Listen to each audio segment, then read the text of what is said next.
Salut à tous, très heureux de vous retrouver aujourd'hui avec le boss de YouTube, Jean-Marie Corda, que j'ai découvert à vrai dire récemment. Je suis Tougan et puis j'ai eu l'occasion de le rencontrer. Il est intervenu sur ma chaîne, je crois que c'était il y a 15 jours. Et bon, bah, je sais depuis un moment que tu es associé avec lui. Et écoute, ça fait que depuis quelques semaines en fait que je t'ai découvert. Et je dois avouer que j'ai pas mal poncé ta chaîne avec Ok. voilà, pas mal de contenu où en fait je rentre en résonance avec ce que tu dis. Et puis d'une manière générale, moi j'adore les gens qui sont atypiques, qui sortent du cadre, clairement. J'aime bien aller, je sais pas si tu as lu le livre de Nassim Nicolas Taleb, Signe Noir, mais Je lis très peu. ok, bon en fait il y a cette notion de médiocristan, extrémistan, et en fait c'est en extrémistan que tu vas trouver des événements qui produisent des résultats qui sont phénoménaux. Et voilà, c'est pour ça que je kiffe de pouvoir échanger avec des gens comme toi qui évoluent, à mon sens, en extrémistan. Là, la zone dans laquelle tu peux avoir en fait ce type de résultat ou ce qui fait une très grosse différence, quoi. Donc, voilà, on a beaucoup de sujets à aborder. On parlait juste avant, effectivement, de la préparation de cette interview où j'ai envoyé à Jean-Marie, du coup, les questions en amont. C'est ce que je fais à chaque fois, hein, histoire de pouvoir calibrer au mieux. Et que toi, tu disais que tu ne demandais jamais les questions et que tu avais des choses à dire à ce sujet. Donc alors, pour faire dans l'ordre, si tu veux bien un peu te présenter et puis intervenir sur ça. Ouais. Bon, bah, déjà, je te remercie pour l'accueil. Juste une petite réaction sur le boss de YouTube. J'avais carrément oublié que c'était mon nom. Effectivement, ma chaîne s'appelle comme ça. Comme tu disais, je suis un YouTuber un peu extrême. C'est ma 5e ou 6e chaîne. C'est-à-dire, je me suis fait ban 5 ou 6 fois de YouTube. Et à chaque fois, je recrée une chaîne. Et à un moment, t'as plus d'idées pour les noms. Et quand c'était la dernière chaîne, ils m'ont demandé comment je m'appelais. Je dis, bah écoute, je suis le boss de YouTube et je suis de retour. Mais genre, j'ai pondu ça comme j'aurais pondu le roi des naines ou je sais plus quelle connerie à mon sujet. Donc, il y a des gens qui arrivent récemment sur ma chaîne qui sont en mode super premier degré, genre, hey, tu te prends pas pour de la merde, quoi, le boss de YouTube. Et je suis là, franchement, j'aurais pu m'appeler Patator, j'aurais pu m'appeler n'importe quoi. Je m'appelle Jean-Marie Corda, mais ma chaîne, effectivement, ma chaîne en français en ce moment s'appelle le boss de YouTube. C'est un peu de l'ironie et je suis le pire Bah, on le YouTuber. comprend. Enfin, quand on regarde un peu ton contenu, on comprend bien que c'est de l'ironie, c'est clair.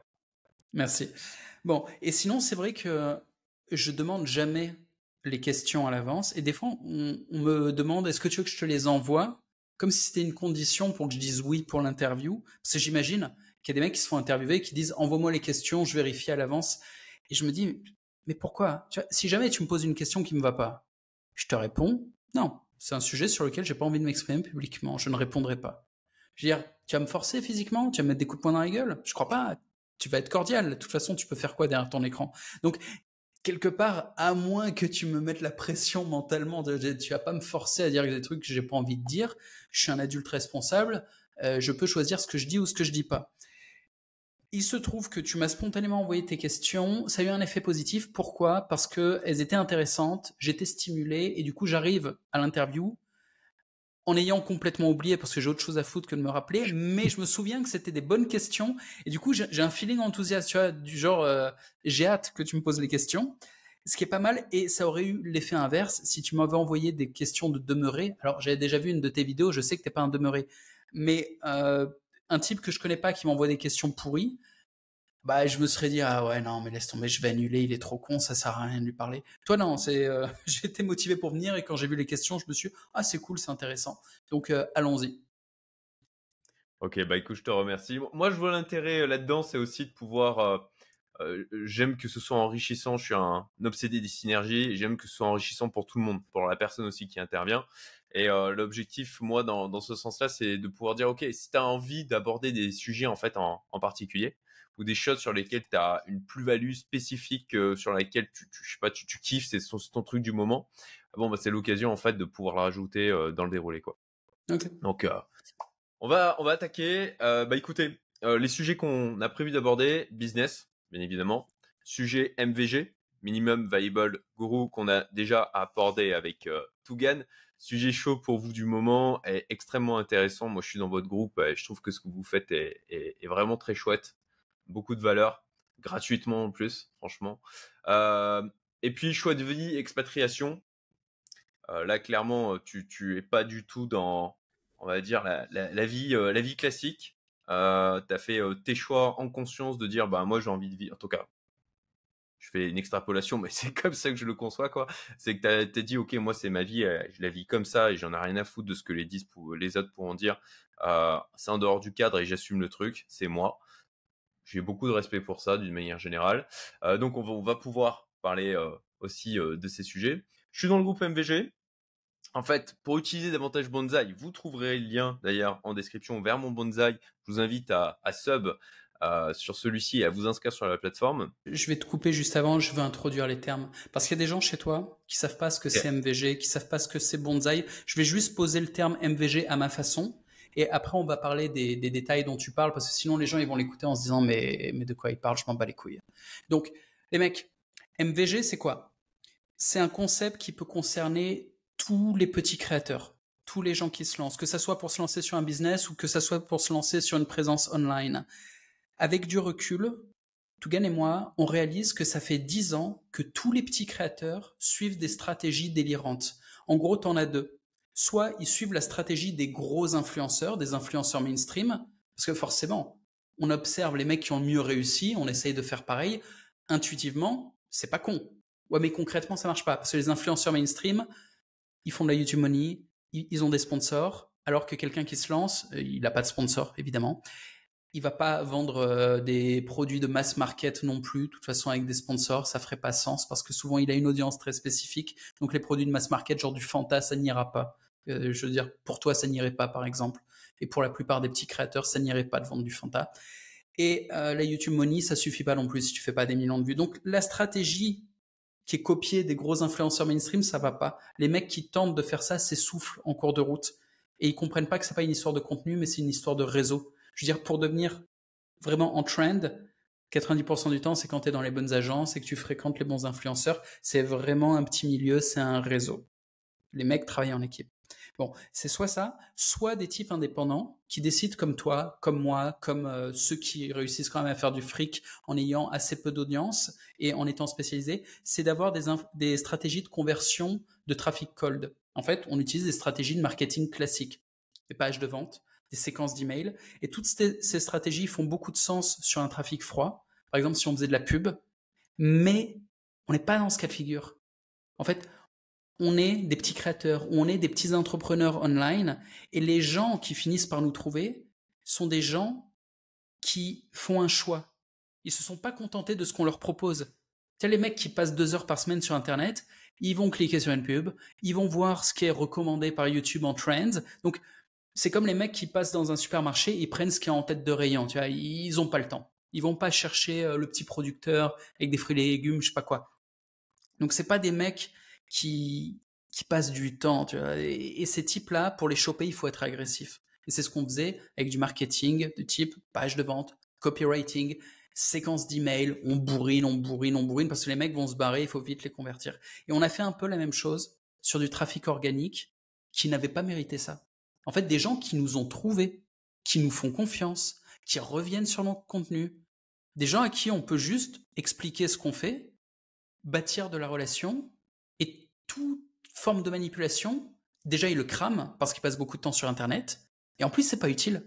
Ils nous font confiance, ils sont là, tous qui veulent s'interagir avec nous, tous qui veulent s'interagir avec les autres membres de notre communauté. Et donc toutes ces techniques en fait servent à rien, et on se retrouve avec certains gars qui l'avaient un peu capté, j'en faisais partie, qui avaient bâti une forme de conversion pour trafic organique, mais de manière artisanale. C'est ce que j'avais. J'ai des pages de vente pas du tout agressives, et j'avais tout bâti artisanalement, et on est quelques-uns, tu vas avoir tout bâti artisanalement, et effectivement, Tougan et moi, on sort de l'artisanat en ayant fait une plateforme qui est une des premières plateformes à vraiment focaliser sur la conversion de trafic organique. Ce qui représente un besoin pour plein de créateurs et d'entrepreneurs. En fait, tous les petits créateurs, entrepreneurs, c'est ça dont ils ont besoin. Ils sont pas mainstream. Ils sont pas très gros, ils ont pas de budget publicitaire, ils ont pas de compétences marketing. En fait, leur spécialité, c'est de faire du contenu, c'est des créateurs. Ou alors, leur spécialité, c'est de faire un produit. Mais c'est pas de faire du marketing. Ou c'est pas de faire du mass market. Donc voilà, on a une stratégie pour eux que je faisais artisanalement avant et que maintenant on a automatisé quasiment avec un outil qu'on met à la disposition de tout le monde pour ne plus avoir besoin de dépenser du temps et de l'énergie là-dedans et se focaliser sur notre vrai métier. Moi, mon vrai métier, c'est de créer. Alors, je crée de la pédagogie. Chacun crée ce qu'il veut. Il y a des gens, leur vrai métier, c'est de produire des biens et des services. Mais que tu fasses l'un ou l'autre, bah, autant focus sur le sujet sur lequel tu es bon et quasi automatiser tout le reste ou te faciliter le reste. Le simplifier au max pour toi, pour le client, tout clarifier. Et en fait, ça performe vachement mieux et c'est vachement plus agréable. Mais des deux côtés, hein. Pour le créateur ou producteur et pour le client. Donc voilà, là j'ai un peu posé les bases et maintenant on va aller dans le détail. Tu parlais du fait que sur Bonsai, donc la plateforme qui sert à faciliter, voire automatiser la conversion et la relation, on peut importer des listes. Oui, il faut passer par moi, il faut passer par le groupe. Pour l'instant, c'est encore manuel parce que on a des très très hauts taux d'ouverture sur notre plateforme. Donc on a une plateforme qui, il faudra que je la présente, mais qui fait plusieurs services en fait. On récolte l'audience des créateurs et on permet aux créateurs d'envoyer des emails à son audience, puis de faire interagir l'audience dans des groupes qui sont liés à la plateforme. Et aussi, il y a un shop lié à la plateforme. Et dans le shop, il y a soit les produits du créateur, soit les produits qu'il choisit dans la marketplace. Donc, il n'a même pas besoin de créer un produit. Et effectivement, s'il veut importer sa liste d'emails, on met un filtre. Parce que s'il importe n'importe quoi, les serveurs d'envoi perdent de la réputation. C'est-à-dire que les mails qui partent de la plateforme Bonsai seront moins ouverts. Pour l'instant, on a des taux d'ouverture de malade, des 70, 80%, des trucs comme ça. Parce qu'on filtre vachement. En fait, Bonsai est une plateforme qui est vraiment dédiée à de la relation authentique. Tous les types qui ont un business foireux, à moitié scameux, qui mettent des coups de pression psychologique aux clients et tout ça, il faut qu'ils aillent faire de la pub et utiliser des pages de vente. C'est pas notre business. Ça va pas ensemble. Nous, en fait, on a des types qui n'achètent pas des listes d'emails, qui ont des listes d'emails de qualité, qui bâtissent organiquement et qui construisent derrière des relations authentiques avec leurs clients. Et on pense déjà que c'est un business model qui est agréable. Franchement, c'est vachement plus sain d'être dans un rapport authentique. Et on pense surtout que c'est stratégique. C'est-à-dire que le monde évolue. Les gens passent de plus en plus de temps sur Internet et ça fait de plus en plus longtemps qu'Internet existe. Les gens commencent à avoir la culture. Enfin, ça marche plus de les baiser. C'est pas possible de se foutre de la gueule du monde, surtout pour nous qui sommes des créateurs ou des entrepreneurs assez nichés. On s'adresse à des gens qui passent 15 heures, 20 heures par semaine sur Internet. On va pas les couillonner avec des petites astuces marketing, des prix barrés ou des conneries comme ça, ou des séquences d'emails où on fait semblant de leur écrire alors que tout a été automatisé. Non, non, non. Il faut être sincère. Il faut apporter de la valeur et il faut être super sincère parce que la moindre connerie, la moindre tentative de manipulation, elle est cramée complet. Surtout pour toi, tu parles de business, tu parles à des gens, tu peux pas te foutre de leur gueule. Ils vont le cramer direct. Moi, c'est pareil. Ça fait des années que je les éduque en marketing. Je peux pas me foutre de la gueule du monde. Écoute, il y a plein de points intéressants dans ce que tu as expliqué. Je voudrais relever déjà le fait que ça, c'est une tendance qu'on voit pas seulement au niveau, tu vois, du YouTube game, mais en fait à plein de niveaux, dans le marketing, dans l'entrepreneuriat d'une manière générale, dans l'investissement, où tu vois, tu es tout petit, tu es genre à la première marche pour gravir en fait ta montagne, et puis en fait tu utilises tu regardes le gars qui est en haut de la montagne, tu dis ah ben en fait moi je vais faire comme lui, sauf que il a un niveau de game où ce qu'il a besoin de faire, lui, à son niveau, c'est pas du tout ce dont tu as besoin de faire toi. J'avais fait une vidéo en mode ne vise pas trop, quoi. En fait, ouais. À la rigueur, tu regardes le gars qui est quelques marches devant toi, quoi. Là, ouais, c'est pertinent, à mon sens, de venir s'inspirer. Parce que il est encore proche, ok, tu as des techniques que tu vas pouvoir aller exploiter chez lui qui vont potentiellement beaucoup plus pouvoir s'appliquer qu'avec celui qui, enfin, c'est la même différence. Tougan, il en parle hein, entre, ok, t'as les problèmes de quand t'as 1 million, les problèmes de quand t'as 10 millions, les problèmes que quand t'as 100 millions. Bah, en fait, à chaque fois, c'est des problématiques différentes, c'est des enjeux qui sont différents, et ça vaut au final pour un tas de secteurs, quoi. Je peux rappeler la liste, hein, c'est utile pour tous les créateurs et entrepreneurs. Il y a des critères pour capter son audience et s'y adapter. Premier critère, c'est comprendre à qui on parle. Est-ce que tu parles à des cons ou est-ce que tu parles à des mecs intelligents? Et les deux se valent. Hein. T'as plein de businessmen qui parlent à des idiots. Tous ceux qui ont 1 million de followers déjà parlent à des idiots. Et ça va, ils font du fric. Hein. Faut pas les prendre pour des abrutis, ceux qui parlent aux idiots. Hanouna parle à des idiots. Hanouna n'est pas un idiot. Donc, faut pas mépriser les mecs qui arrivent à monétiser des idiots. Attends, excuse-moi, ma caméra se pète la gueule. Je vais la resserrer. Voilà, bon, il y a le premier filtre. Est-ce qu'on parle à des idiots ou pas? Ensuite, est-ce qu'on parle à des faibles ou pas? C'est-à-dire, est-ce que les mecs à qui on parle ont des couilles ou est-ce qu'ils se chient dessus? Vraiment, il faut voir si on parle à des gens qui sont des conformistes ou à des rebelles. C'est pas la même population. Et quand tu commences à filtrer comme ça, genre je parle qu'à des mecs intelligents et je parle qu'avec des mecs qui en plus ont des couilles et un certain goût pour la liberté, bah en fait, tu parles plus à personne. Enfin, tu parles plus à personne. Tu parles à une audience tellement restreinte que il faut pas s'étonner si tu fais 500 vues par vidéo. Mais c'est pas grave. Parce que si tes 500 vues, c'est des mecs qui ont du fric et qui ont des couilles, putain, ma caméra continue de se péter la gueule. Ouais, je vois ça. Excuse-moi. Ouais. C'est un nouveau truc. Prends un moment pour la calibrer, vas-y. Ouais, j'ai l'impression que ça tient là. Bon, ça c'est le premier truc à choisir. Et ensuite, faut capter si on parle à des gens qui passent beaucoup de temps sur Internet ou pas. Vraiment, c'est important. Si tu parles à un mec qui est là pour 2 heures par semaine, au moment où tu lui parles, il faut envoyer une page de vente, faut lui bourriner la gueule, faut lui dire là c'est maintenant et tout, faut lui mettre un coup de pression. Si tu parles à un mec qui passe 20 heures par semaine sur Internet, faut surtout pas faire ça. Le mec, il va revenir dans tous les cas, et si tu lui mets la pression, tout ce que tu vas faire, c'est l'irriter, parce qu'il va devoir venir. Donc, il faut comprendre à quel point tu es face à quelqu'un qui va revenir naturellement vers ton contenu et qui veut développer une relation avec toi, ou au contraire, il faut aller très vite, et derrière, il faut capter est-ce qu'il est con et est-ce qu'il a des couilles. Et avoir des couilles, c'est une manière un peu vulgaire de dire est-ce qu'il a un goût pour la liberté ou est-ce qu'il a plutôt du goût pour le conformisme. Clairement. Tiens, je te laisse resserrer. Hein, Ouais, je t'en prie. On va y arriver. La caméra qui débande toute seule et là, oh, je perds mon érection. T'as continue. Ah ouais. Non, je t'en prie, enchaîne. Moi, je bidouille ma caméra pendant ce temps-là. Ça marche. Alors, effectivement, on a parlé MVG, on est rentré directement dans le vif du sujet, nickel. Alors, on va y revenir un peu plus loin. Pour ceux qui ne te connaissent pas sur ma chaîne, alors je sais qu'il y en a, je sais dans ma communauté privée, typiquement, il y en a pas mal qui te suivent aussi. Je ne doute pas qu'il y en ait certains sur ma chaîne qui te connaissent, mais il y en a plein qui ne te connaissent pas. C'était encore mon cas il y a quelques semaines de ça, quoi. Donc, est-ce que tu peux te présenter brièvement pour voilà, vous osez ne pas connaître le boss de YouTube. Comment se fait-ce? Alors, je m'appelle Jean-Marie Corda et je suis un influenceur ou entrepreneur online qui a une caméra qui se pète la gueule. Quelle horreur. C'est le gag de l'interview, ça. Non, c'est pas si drôle, hein. Alors, qui a testé plein de niches. En fait, je suis un peu spécial dans le sens où il y a peu de gens qui, autant que moi, sont passés d'un sujet à l'autre à ce point. J'ai été très fixe sur mon identité, donc j'ai toujours été le même. J'ai toujours dit ce que je pensais, j'ai toujours été très authentique. C'est grâce à ça que j'ai maintenu une audience tout le long de ma carrière.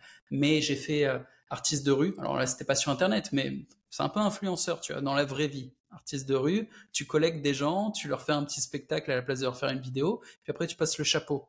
En bref, après j'ai été acteur, réalisateur, producteur de films adultes. En même temps, je faisais de la métapolitique, puis coach sexuel, et à un bon niveau. Hein. J'étais plus gros distributeur en France, plus gros d'Europe de l'Ouest. J'étais acteur numéro 1 aussi sur Xvideo, le plus gros site pornographique du monde, pendant 2 ans, devant Manuel Ferrara. Donc pareil, j'ai eu une grosse carrière. Je suis sûr qu'il y en a là qui sont en train de te reconnaître. Et se dire, je l'ai déjà vu quelque part. Ouais, les gars, vous l'avez déjà vu quelque part. Ouais. Ensuite, j'ai rencontré Tougan et je me suis intéressé au marketing au point de me mettre à donner un peu pas des cours de marketing, mais à pousser les gens, en tout cas, à aller consommer le contenu de Tougan que je considère comme un des meilleurs coachs marketing du monde. Et j'ai vu des Américains, je le compare même pas aux Français, je le compare aux meilleurs Américains et je le trouve plus pertinent, plus efficace, plus fin, plus subtil, plus cultivé. Enfin, vraiment, je suis très très fan du contenu pédagogique de Tougan. J'ai après bossé dans la crypto, dans l'investissement, copy trading et algo trading. Ça s'est très mal passé, ça. J'ai fait que de la merde, quasiment. Et dans la technologie. Aujourd'hui, je développe des SaaS. J'en suis à mon 3e. C'est-à-dire, j'ai fait un truc qui s'appelait SolidTube, qui était une alternative à YouTube. J'en avais marre de me faire supprimer mes chaînes par YouTube. Et je me faisais supprimer les chaînes parce que je mettais trop de cul dedans. Il y avait trop de nanas autour de moi. Aujourd'hui, il y en a plus. Je suis désolé, les mecs. Bon. Et donc j'ai fait une plateforme alternative à YouTube, mais avant Rumble et tout ça. Ça a foiré. Parce que je voulais proposer une alternative à la censure, mais j'ai commencé en France et il se trouve que l'audience française est très à l'aise avec la censure. En fait, c'est une audience très conformiste et je sais que il y a la Révolution française et tout. Non, non, c'est fini. Les Français sont très très à l'aise avec la censure. C'est comme ça. Vous êtes un peuple, nous sommes, je suis français aussi, on est un peuple devenu très conformiste. Et vous payez Réclament des 70% privations de de taxes, liberté, les hein. mecs. Hein. C'est même au-delà de ça, hein. Ils réclament des privations de liberté. Ils Ah applaudissent quand ouais, ça c'est conformiste, maladif. Genre, il y a une addiction. Non, c'est chaud, c'est très arrive. chaud. De symptômes, ouais, c'est clair.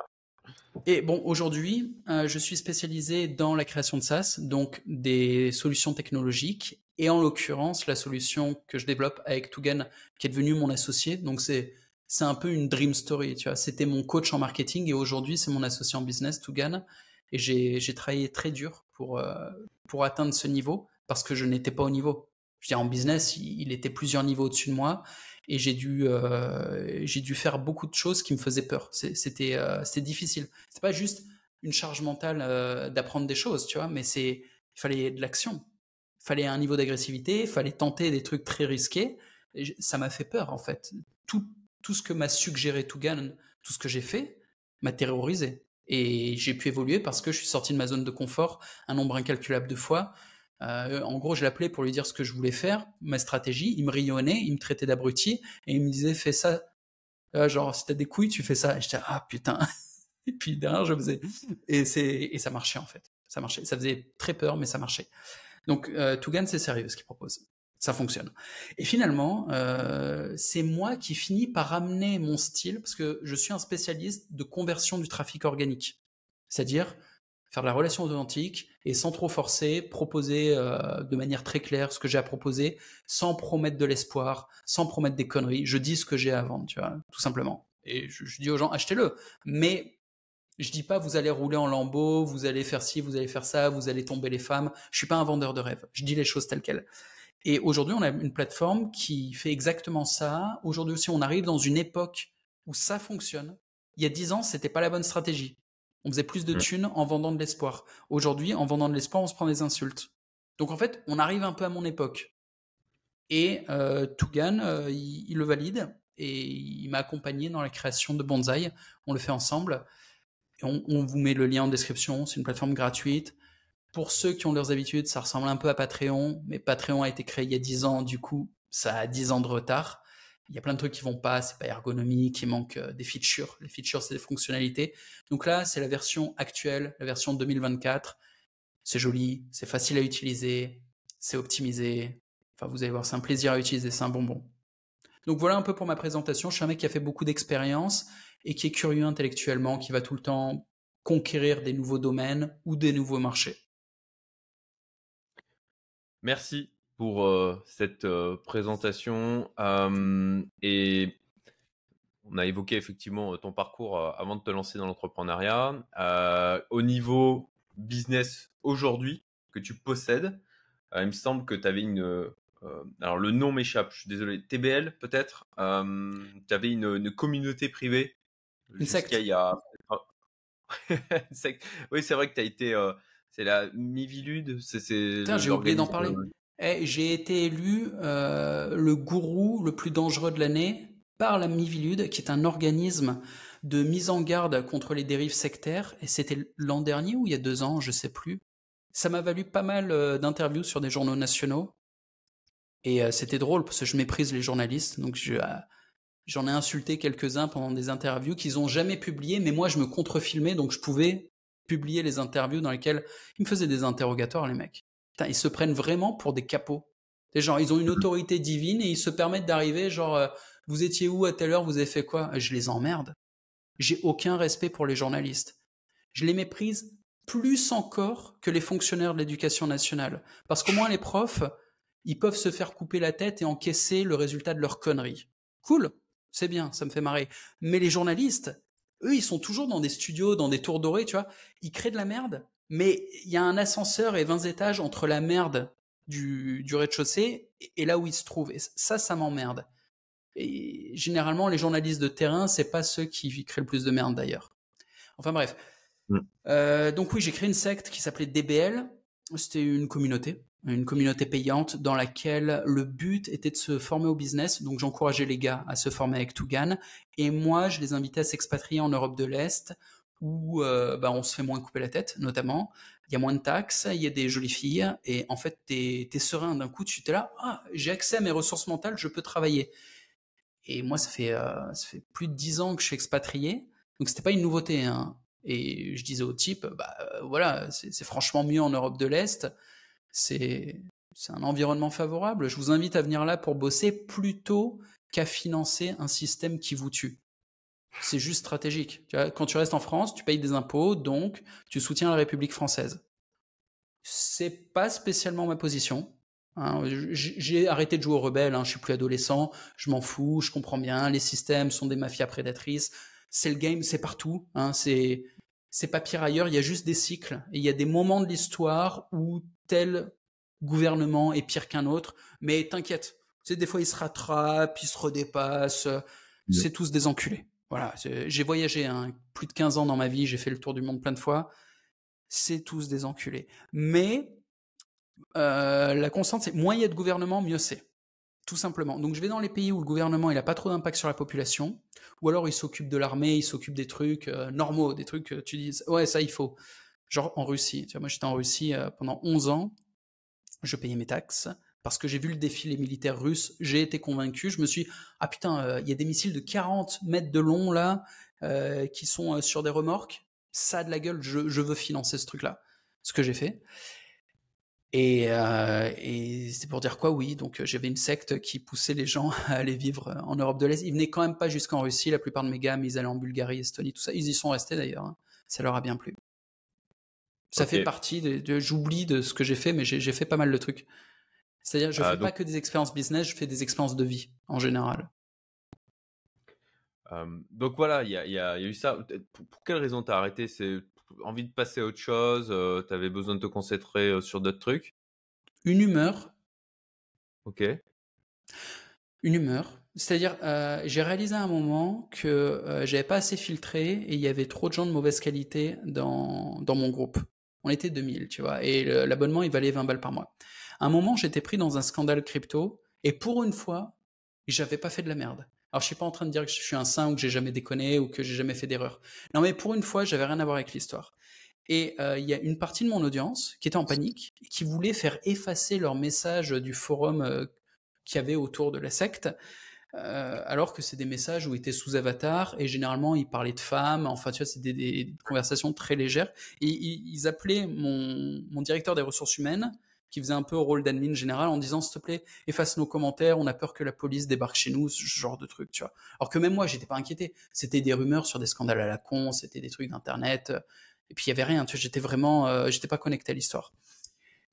Et j'ai été dégoûté de voir ça, je trouvais ça très lâche, et j'étais déjà en contact avec les meilleurs membres de ma communauté, et le but de la communauté pour moi, c'était de réunir physiquement autour de moi des mecs que j'apprécie. C'était pas financier. Alors certes, à 20 balles par mois, quand t'as 2000 mecs, ça fait 40K par mois. Mais je gagnais assez avec mes autres business à côté pour ne pas me compromettre pour une histoire d'argent.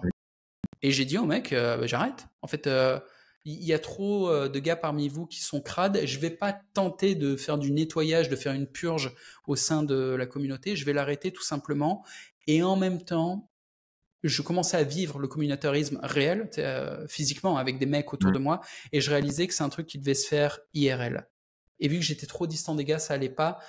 Je me suis menti à moi-même en vendant l'illusion du communautarisme online. Non, tu peux faire des groupes de discussion online par spécialité, ça c'est très bien. Genre des groupes qui discutent d'investissement immobilier dans telle zone géographique, ou qui discutent de création de design sous intelligence artificielle avec tel software. Tu sais, des trucs spécialisés où il y a vraiment une discussion avec un topic. Super, avec des mecs qui ont du niveau. Mais un truc généraliste comme ça autour de la fraternité, non. Si c'est de la fraternité, physique, IRL. Tu rencontres les mecs, tu bouffes avec eux, tu t'entraînes avec eux. Tu fais des vraies actions avec eux. Ça, ouais. Mais non, la fraternité comme ça à travers le monde. Et puis, Il y en a qui ont essayé, t'as Andrew Tate avec la War Room qui le font. J'ai rejoint le truc, c'est pas mal, mais même ça, je commence à en voir les limites. Faut vraiment que ça soit physique. Faut que ça soit petit et physique. Si tu veux de la puissance locale, il faut rejoindre un groupe local. C'est tout. Et si tu veux de la fraternité, il faut être au contact de tes frères. Et c'est important pour moi. Hein. Je suis un mec très obsédé par ça, par la force communautaire et par la fraternité. Mais je vis avec mes frères, je m'entraîne avec mes frères, je mange avec mes frères. C'est intéressant parce qu'au final, moi j'ai ma communauté privée où j'ai créé celle-ci à la fois pour une envie personnelle, comme toi, et puis aussi pour apporter de la valeur. Et alors par contre, il y a tout un parcours pour arriver à rentrer. Est-ce que toi, tu avais mis un processus comme ça sélectif, tu vois, chaque membre doit passer un entretien avec moi. Et il y a Non, mais c'est multiples combien étapes. aussi? Moi, c'est 3200 balles l'année. Bah oui, toi tu peux te permettre parce que c'est du high ticket. Moi non, le filtre se faisait après. Les mecs payaient 20 balles et si jamais ils faisaient de la merde, je les virais. Alors certes, je virais quelques D'accord. mecs qui faisaient de la merde, mais la plupart des gars se tenaient à peu près correctement pour que ça se voit pas trop quand ils faisaient de la merde. Mais il y en a qui avaient des comportements de parasites. En fait, il n'y avait pas des vrais prédateurs, il n'y a pas eu des trucs gravissimes, mais il y avait des comportements de petits parasites de merde parce que quand tu as un truc à 20 balles par mois, bah t'as tout et n'importe quoi en fait. Ouais, le filtre par l'argent, ça marche. Hein. Ouais. Bah, la War Room, c'est 8000 $, je crois, l'entrée maintenant. D'accord. Et Ok. même comme ça suffit pas parce que Ouais, mais il est-ce qu'il y a un... filtre pas. Non, Ouais, voilà, est-ce qu'il y a un tu filtre, payes, toi? tu rentres. Non, Ouais, ok. Ah, tu ok. payes, tu Ouais, rentres, bah. et le résultat, c'est quoi? C'est que il n'y a pas vraiment des mauvais bougres. Hein. J'ai pas eu de mauvaise expérience, mais bah en fait, chacun prend de la valeur au niveau où il est. Moi, j'ai rencontré dans la Hmm. War Room peut-être 5% des gars qui avaient plus d'expérience, plus d'argent, plus de compétences que moi, plus de connexions que moi. Donc j'étais quand même dans le top 5% du truc. Ce qui est cool, c'est qu'il y a des sous-groupes dans le groupe. Donc j'ai pu accéder aux sous-groupes avec les millionnaires, avec les mecs qui avaient les connexions et tout ça. Et voilà. Euh, mais il n'y a pas de filtre. Hein. Non, ils prétendent, comme moi je prétendais, et en fait, faut vraiment faire une connerie sans nom, tu vois, pour se faire virer. Ou là, récemment, sur la War Room, ils ont viré plein de monde. Ils ont fait comme moi, en fait. Ils ont pété un plomb, ils ont viré la moitié des gens. C'est arrivé D'accord. récemment. Ok, Bon, c'est un ok, autre sujet. intéressant. Mais c'est pas évident de faire une communauté, de pas filtrer à l'entrée et de croire que ça va tenir sur le long terme. C'est très bien que tu filtres à l'entrée, sinon t'es condamné à voir ta communauté exploser ou alors faire des trucs radicaux, genre virer la moitié des gens au bout de 2 ans. Donc c'est bien ce que tu fais. Ok, merci, ça me conforte. Ok, bon, on a un peu dérivé. Aujourd'hui, toi, les business sur lesquels tu te concentres, c'est effectivement de la tech. Donc, construire Frogtech, Bonsai. Je crois que vous développez encore d'autres trucs avec Tugan. Ouais. Il y a Side. Side, en fait, c'est une tech Web 3. Il y a Side aussi, Ouais, effectivement. ouais, ouais. Ouais, on a plein de technologies. On est des bâtisseurs. Mais moi, perso, là où je suis concentré, c'est sur Bonsai. Donc, avant ça, j'ai fait Frog. Et Frog m'a surtout permis de comprendre le marché, comprendre de quoi avaient besoin les petits créateurs. Et en gros, la solution, c'est Bonsai. C'est une solution tout en un, ultra simple. Quand j'ai tout en un, on fait même le système de Allez, paiement. Il n'y a plus besoin d'avoir Stripe ni rien. C'est nous qui faisons le paiement. c'est On fait sincèrement bien l'abonnement. foutu. Hein. Ouais, c'est Merci. sincèrement bien foutu. Moi, j'ai hâte d'avoir les nouvelles fonctionnalités, notamment le paiement, la mise en place des produits, les Ah, mais systèmes ça marche. d'affiliation. Ah, Ça fait 12 jours les que les paiements, paiements? c'est là. Ah oui, Bien c'est sûr. vrai, ouais, j'ai vu passer ça. J'ai pas encore eu le temps j'ai pas pris le temps de me pencher dessus encore. Alors, les Ouais, paiements tu fais peut-être. fonctionnent. Dans quelques jours, on va mettre le système d'affiliation entre créateurs. Donc, ta communauté, par Ça, c'est top. exemple, quand ils se créent un bonsaï, ils pourront vendre en affiliation ton réseau ou ton produit. Et toi également, tu pourras vendre à l'affiliation les produits de Tugan ou les produits de qui tu veux. Hmm. Ça, Et ça sera c'est ultra une bonne idée. facilité. Ouais. En fait, quand tu es dans le shop, il suffit de faire apparaître les produits que tu veux. Et même des gens qui comprennent pas le concept d'affiliation, bah, ils vont faire de l'affiliation. Il n'y a plus besoin de lien ni rien. Parce que leurs visiteurs, ils sont là sur leur profil Bonsai et ils voient apparaître le shop. Et s'ils cliquent dessus, c'est bon. Ou même quand tu fais un repost sur ton feed, eh bien, bah, il faudrait peut-être que je partage ou tu partages l'écran pour montrer après. Mais il y a plein de features, en fait, qui aide à l'affiliation, qui aide à la viralité, qui aide à la relation. Tout est fait sans qu'on s'en rende compte, sans qu'on dépense de l'énergie. C'est pas automatisé, mais presque en fait. Ouais. Je conseille à tous les créateurs de contenu qui nous écoutent là, vous cliquez sur le lien, juste vous allez jeter un œil. Vous verrez, c'est ultra simple pour créer des posts. Les posts, vous pouvez les envoyer directement comme ça en newsletter aussi, avec les taux d'ouverture qui sont super élevés et avec le son que vous avez mis au niveau des serveurs aussi.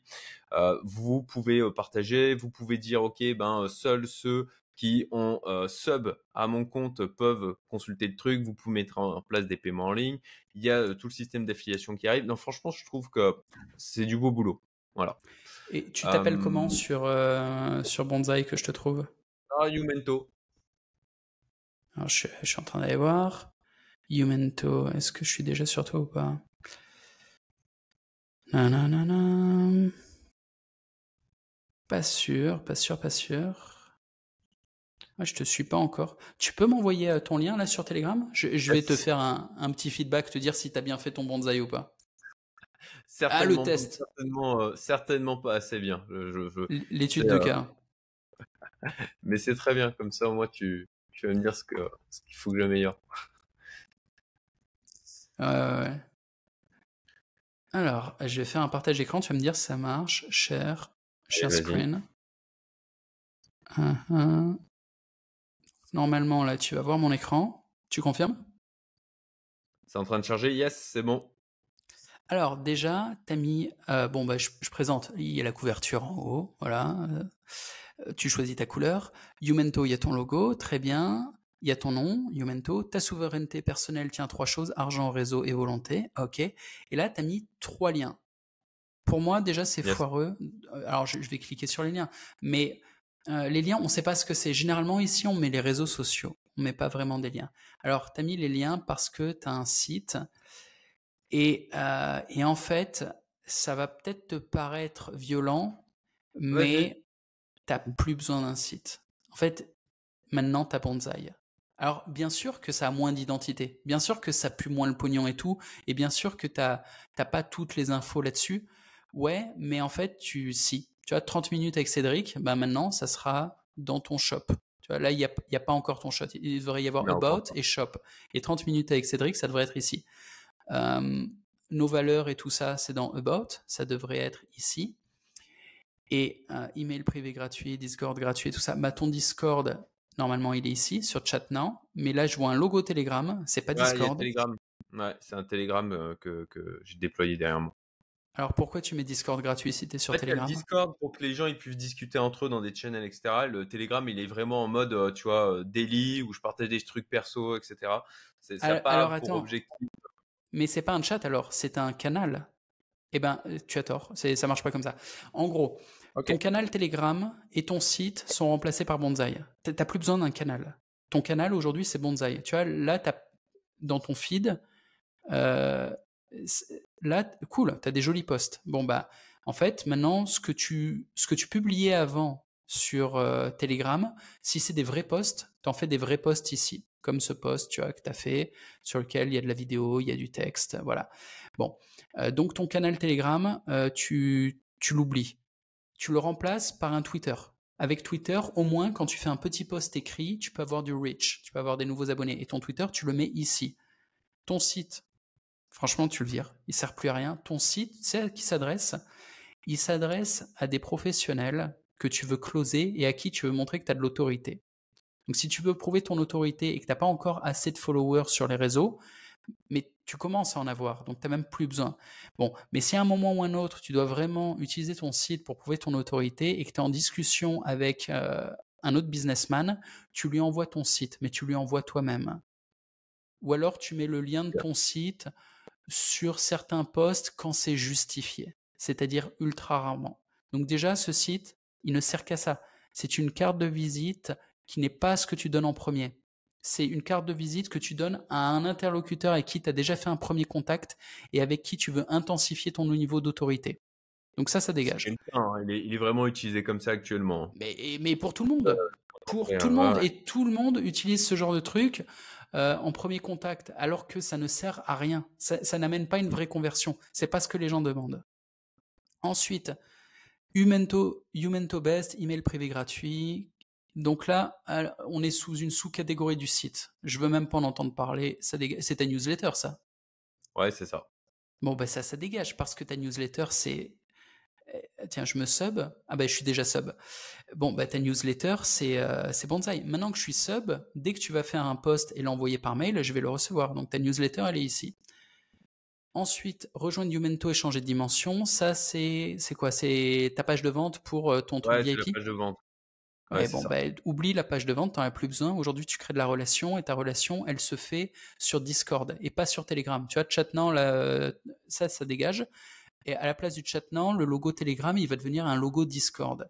Et les gens, ils discutent sur Discord. Et dans le Discord, de temps en temps, tu dis, là, il y a une ouverture des portes. Par exemple, pendant 10 jours, vous avez l'opportunité de rejoindre mon groupe VIP. Ou alors, pendant 10 jours, c'est un peu moins cher.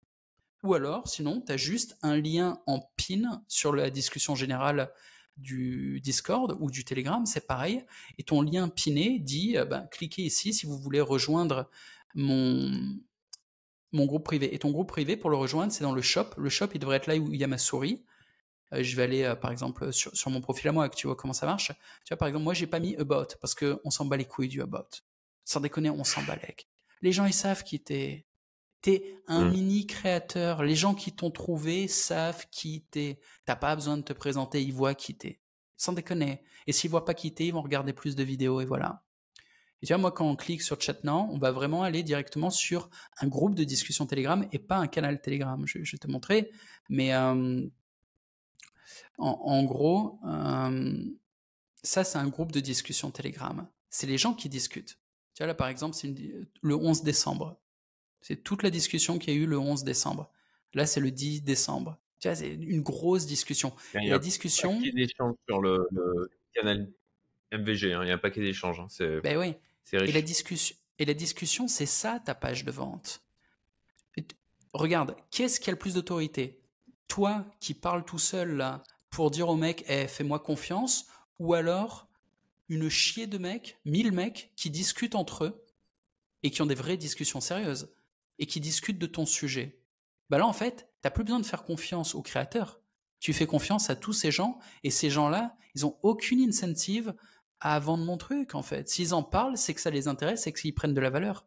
Donc ça a 10 fois plus d'autorité. Et on fait confiance à ceux qui nous ressemblent. On fait confiance à d'autres utilisateurs qui sont en train de vivre leur expérience utilisateur. On fait plus confiance. Attends, il est où la page de vente? On fait plus confiance à une page de vente. Ah, elle était là. C'est pas ça qu'on veut voir. On veut pas voir tes petites étoiles. Non, non. On veut pas voir des témoignages de mecs. Est-ce que c'est des vrais témoignages ou pas? On ne sait plus. Tu sais, à notre époque, on est là, on voit sur Trustpilot des témoignages. Mes couilles. On n'en sait rien. T'as fait ça sur Photoshop ou pas? Je te dis pas que c'est ce que je crois. Je te dis que c'est ce que quelqu'un pourrait croire s'il débarque. Alors que quand il est sur un groupe Telegram, comme je te montrais, ça c'est pas Photoshop. Hein. Ça c'est des vrais gens. Si tu parles à Do You Green là, bah Do You Green elle va te répondre.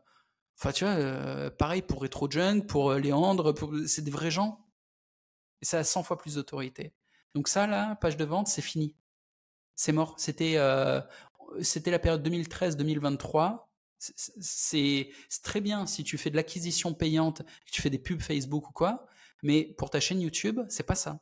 Pour ton bonsaï, c'est pas ça. Pour du trafic organique, c'est pas utile. Tu fais une description tout simple de ton produit. Je te montre, par exemple, Power Life. Qu'est-ce que j'ai mis comme description? Ah bah là, on est directement sur le produit. On est avec le contenu du produit. Mais je vais aller en navigation privée pour que tu vois à quoi ça ressemble pour un mec qui n'est pas client. Moi, j'ai accès à mes produits vu que c'est les miens.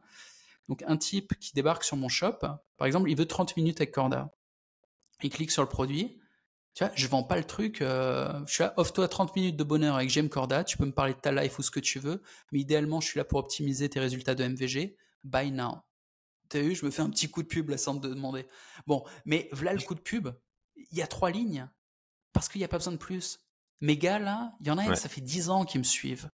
Il y a besoin vraiment que je leur nique le cerveau à leur raconter « Eh mec, il faut que tu me parles parce que tu vas avoir tel et tel bénéfice. » Non. Ils connaissent depuis 10 ans, ils voient qui je suis. S'ils ont besoin de me parler, ils viennent là et ils cliquent sur le bouton. S'ils viennent sur cette page, c'est qu'ils ont déjà décidé de me rejoindre. Et que j'ai pas besoin de de les ennuyer à leur faire un pitch de vente. Et les autres produits, c'est pareil, tu vois, j'ai rien mis. Il y a une description. Voilà. Ah, je me suis permis de mettre 10 lignes. Et une photo de moi avec mes potes et des flingues. Ouais. Et encore, il y a Non, trop t'as de lignes. raison, hein, parce que tu vois, ma page de vente, concrètement, j'ai les gens qui rejoignent ma communauté privée, ils passent quasiment plus du tout par là, quoi. C'est, allez, Ouais, ouais. une personne sur 20, en fait. Et c'est via la liste email, c'est le bouche à oreille, c'est effectivement le Telegram, le Discord. Ça va être par ces canaux là plutôt que effectivement le site internet. T'as raison. Et en Merci gros, pour le le système, je t'en prie. cas pratique. Et le système, c'est que sur ta chaîne YouTube, tu mets le lien pour ton bonsaï.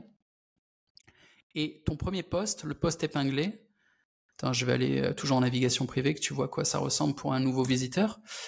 Ton premier post, c'est un post en sub to unlock. Ce qui fait que les gens qui débarquent pour la première fois sur ton bonsaï, ils cliquent sur sub to unlock. Et là, en fait, ça leur dit, ben, donne-moi ton nom et ton email. Et après, ils peuvent accéder au post. Mais à partir du moment où ils t'ont donné le nom et l'email, c'est bon. En fait, tu as collecté leur mail. Ils font partie Mm. de ta liste de contacts et que tu pourras exporter. Hein. Tu pourras exporter le CSV. On ne fait pas de la rétention sur les mails. Et ils pourront accéder au post. Alors moi, j'ai mis un post très attractif, le nain du jour, parce que toute ma communauté est fétichiste des nains. Et donc, ils veulent voir, plus d'infos sur ce nain moustachu. Ça les intéresse, ça les passionne. On a un délire sur les nains. Enfin, j'ai un délire J'ai sur les cliqué nains et dessus, hein, ça a bien marché, hein. J'ai cliqué dessus. Mais tu vois, on clique dessus et au final, en cliquant dessus, on est sub. Et du coup, ben maintenant, j'ai 4400 mecs qui me suivent parce qu'ils voulaient voir le nain du jour. Et dès que j'écris un mail, là par exemple, Oussama Amar a guéri ma grossophobie. J'ai fait une vidéo là-dessus, sur comment j'ai guéri de Il ma était bon grossophobie. celui-là aussi. Ouais, il était très bon, Ah, il me fait marrer Oussama. C'est un bon gars, je lui place une petite dédicace. clairement. Donc c'est comme ça que tu chopes des leads sans emmener les mecs sur une landing page un peu agressive. Tu sais, la grosse landing page où tu as juste le carré en mode donne-moi ton mail, ça fait un peu prédateur. Alors que là, t'offres un truc, tu vois, t'offres un petit cadeau, un machin, et c'est juste, Ouais, c'est bah subtil. vas-y, c'est subtil. Et c'est comme sur Instagram ou sur YouTube.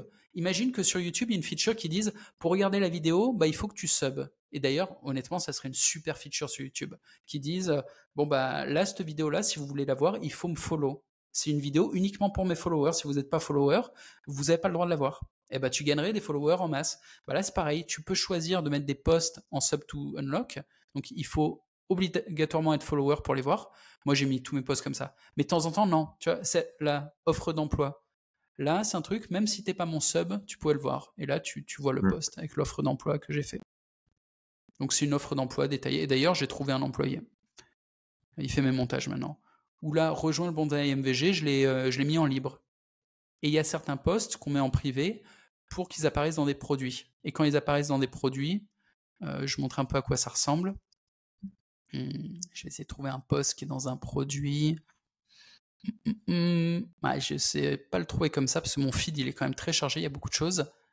Mais si je vais dans un produit, par exemple Powerlife, dans chaque produit, tu as des dossiers comme ça, hein, et tu as des posts. Tu vois, dans Morning Ritual, tu as un post avec les 3 vidéos Morning Ritual qui sont à l'intérieur. Et tu as également accès à un chat VIP. Dans chaque produit, je mets un chat VIP, mais tu n'es pas obligé de le faire. Mais tu peux associer un chat privé à tous tes produits. Comme ça, tous tes clients de produits, par exemple toi qui veux faire un truc VIP, et ben là, tu as le contenu de ton groupe VIP, si tu as du contenu exclusif pour ton groupe, et tu as le chat VIP associé à ton groupe. Tu vois, tu as tout en un. Et super simplement. Je peux te montrer d'ailleurs hein, comment c'est foutu. Mais si je vais sur mes produits, c'était Power Life, là que je t'ai montré. Ici, là, j'ai mes dossiers. Et dans mes dossiers, j'ai mes posts. Et je peux les déplacer comme ça à l'intérieur. Tu vois, je vais le remettre. Et tu as le lien ici en bas. Attends, je ne vais pas déplacer là où il faut. Voilà, là c'est bon. En bas, tu as le lien du chat VIP. Et ça n'est pas le même lien que mon chat public. Et derrière, tu as mon pitch de vente ici. Donc ça, c'est mon pitch de vente pour vendre le produit. Et là, tu as le prix du produit. Je pourrais mettre un autre prix. Si je veux faire, par exemple, un abonnement à l'année, je peux mettre un tarif différent ici. Et je peux choisir de le mettre ou pas dans mon shop. Je peux avoir un produit qui n'apparaît pas dans le shop, mais que j'envoie directement par lien. Donc je ne suis pas obligé de tout mettre dans mon shop.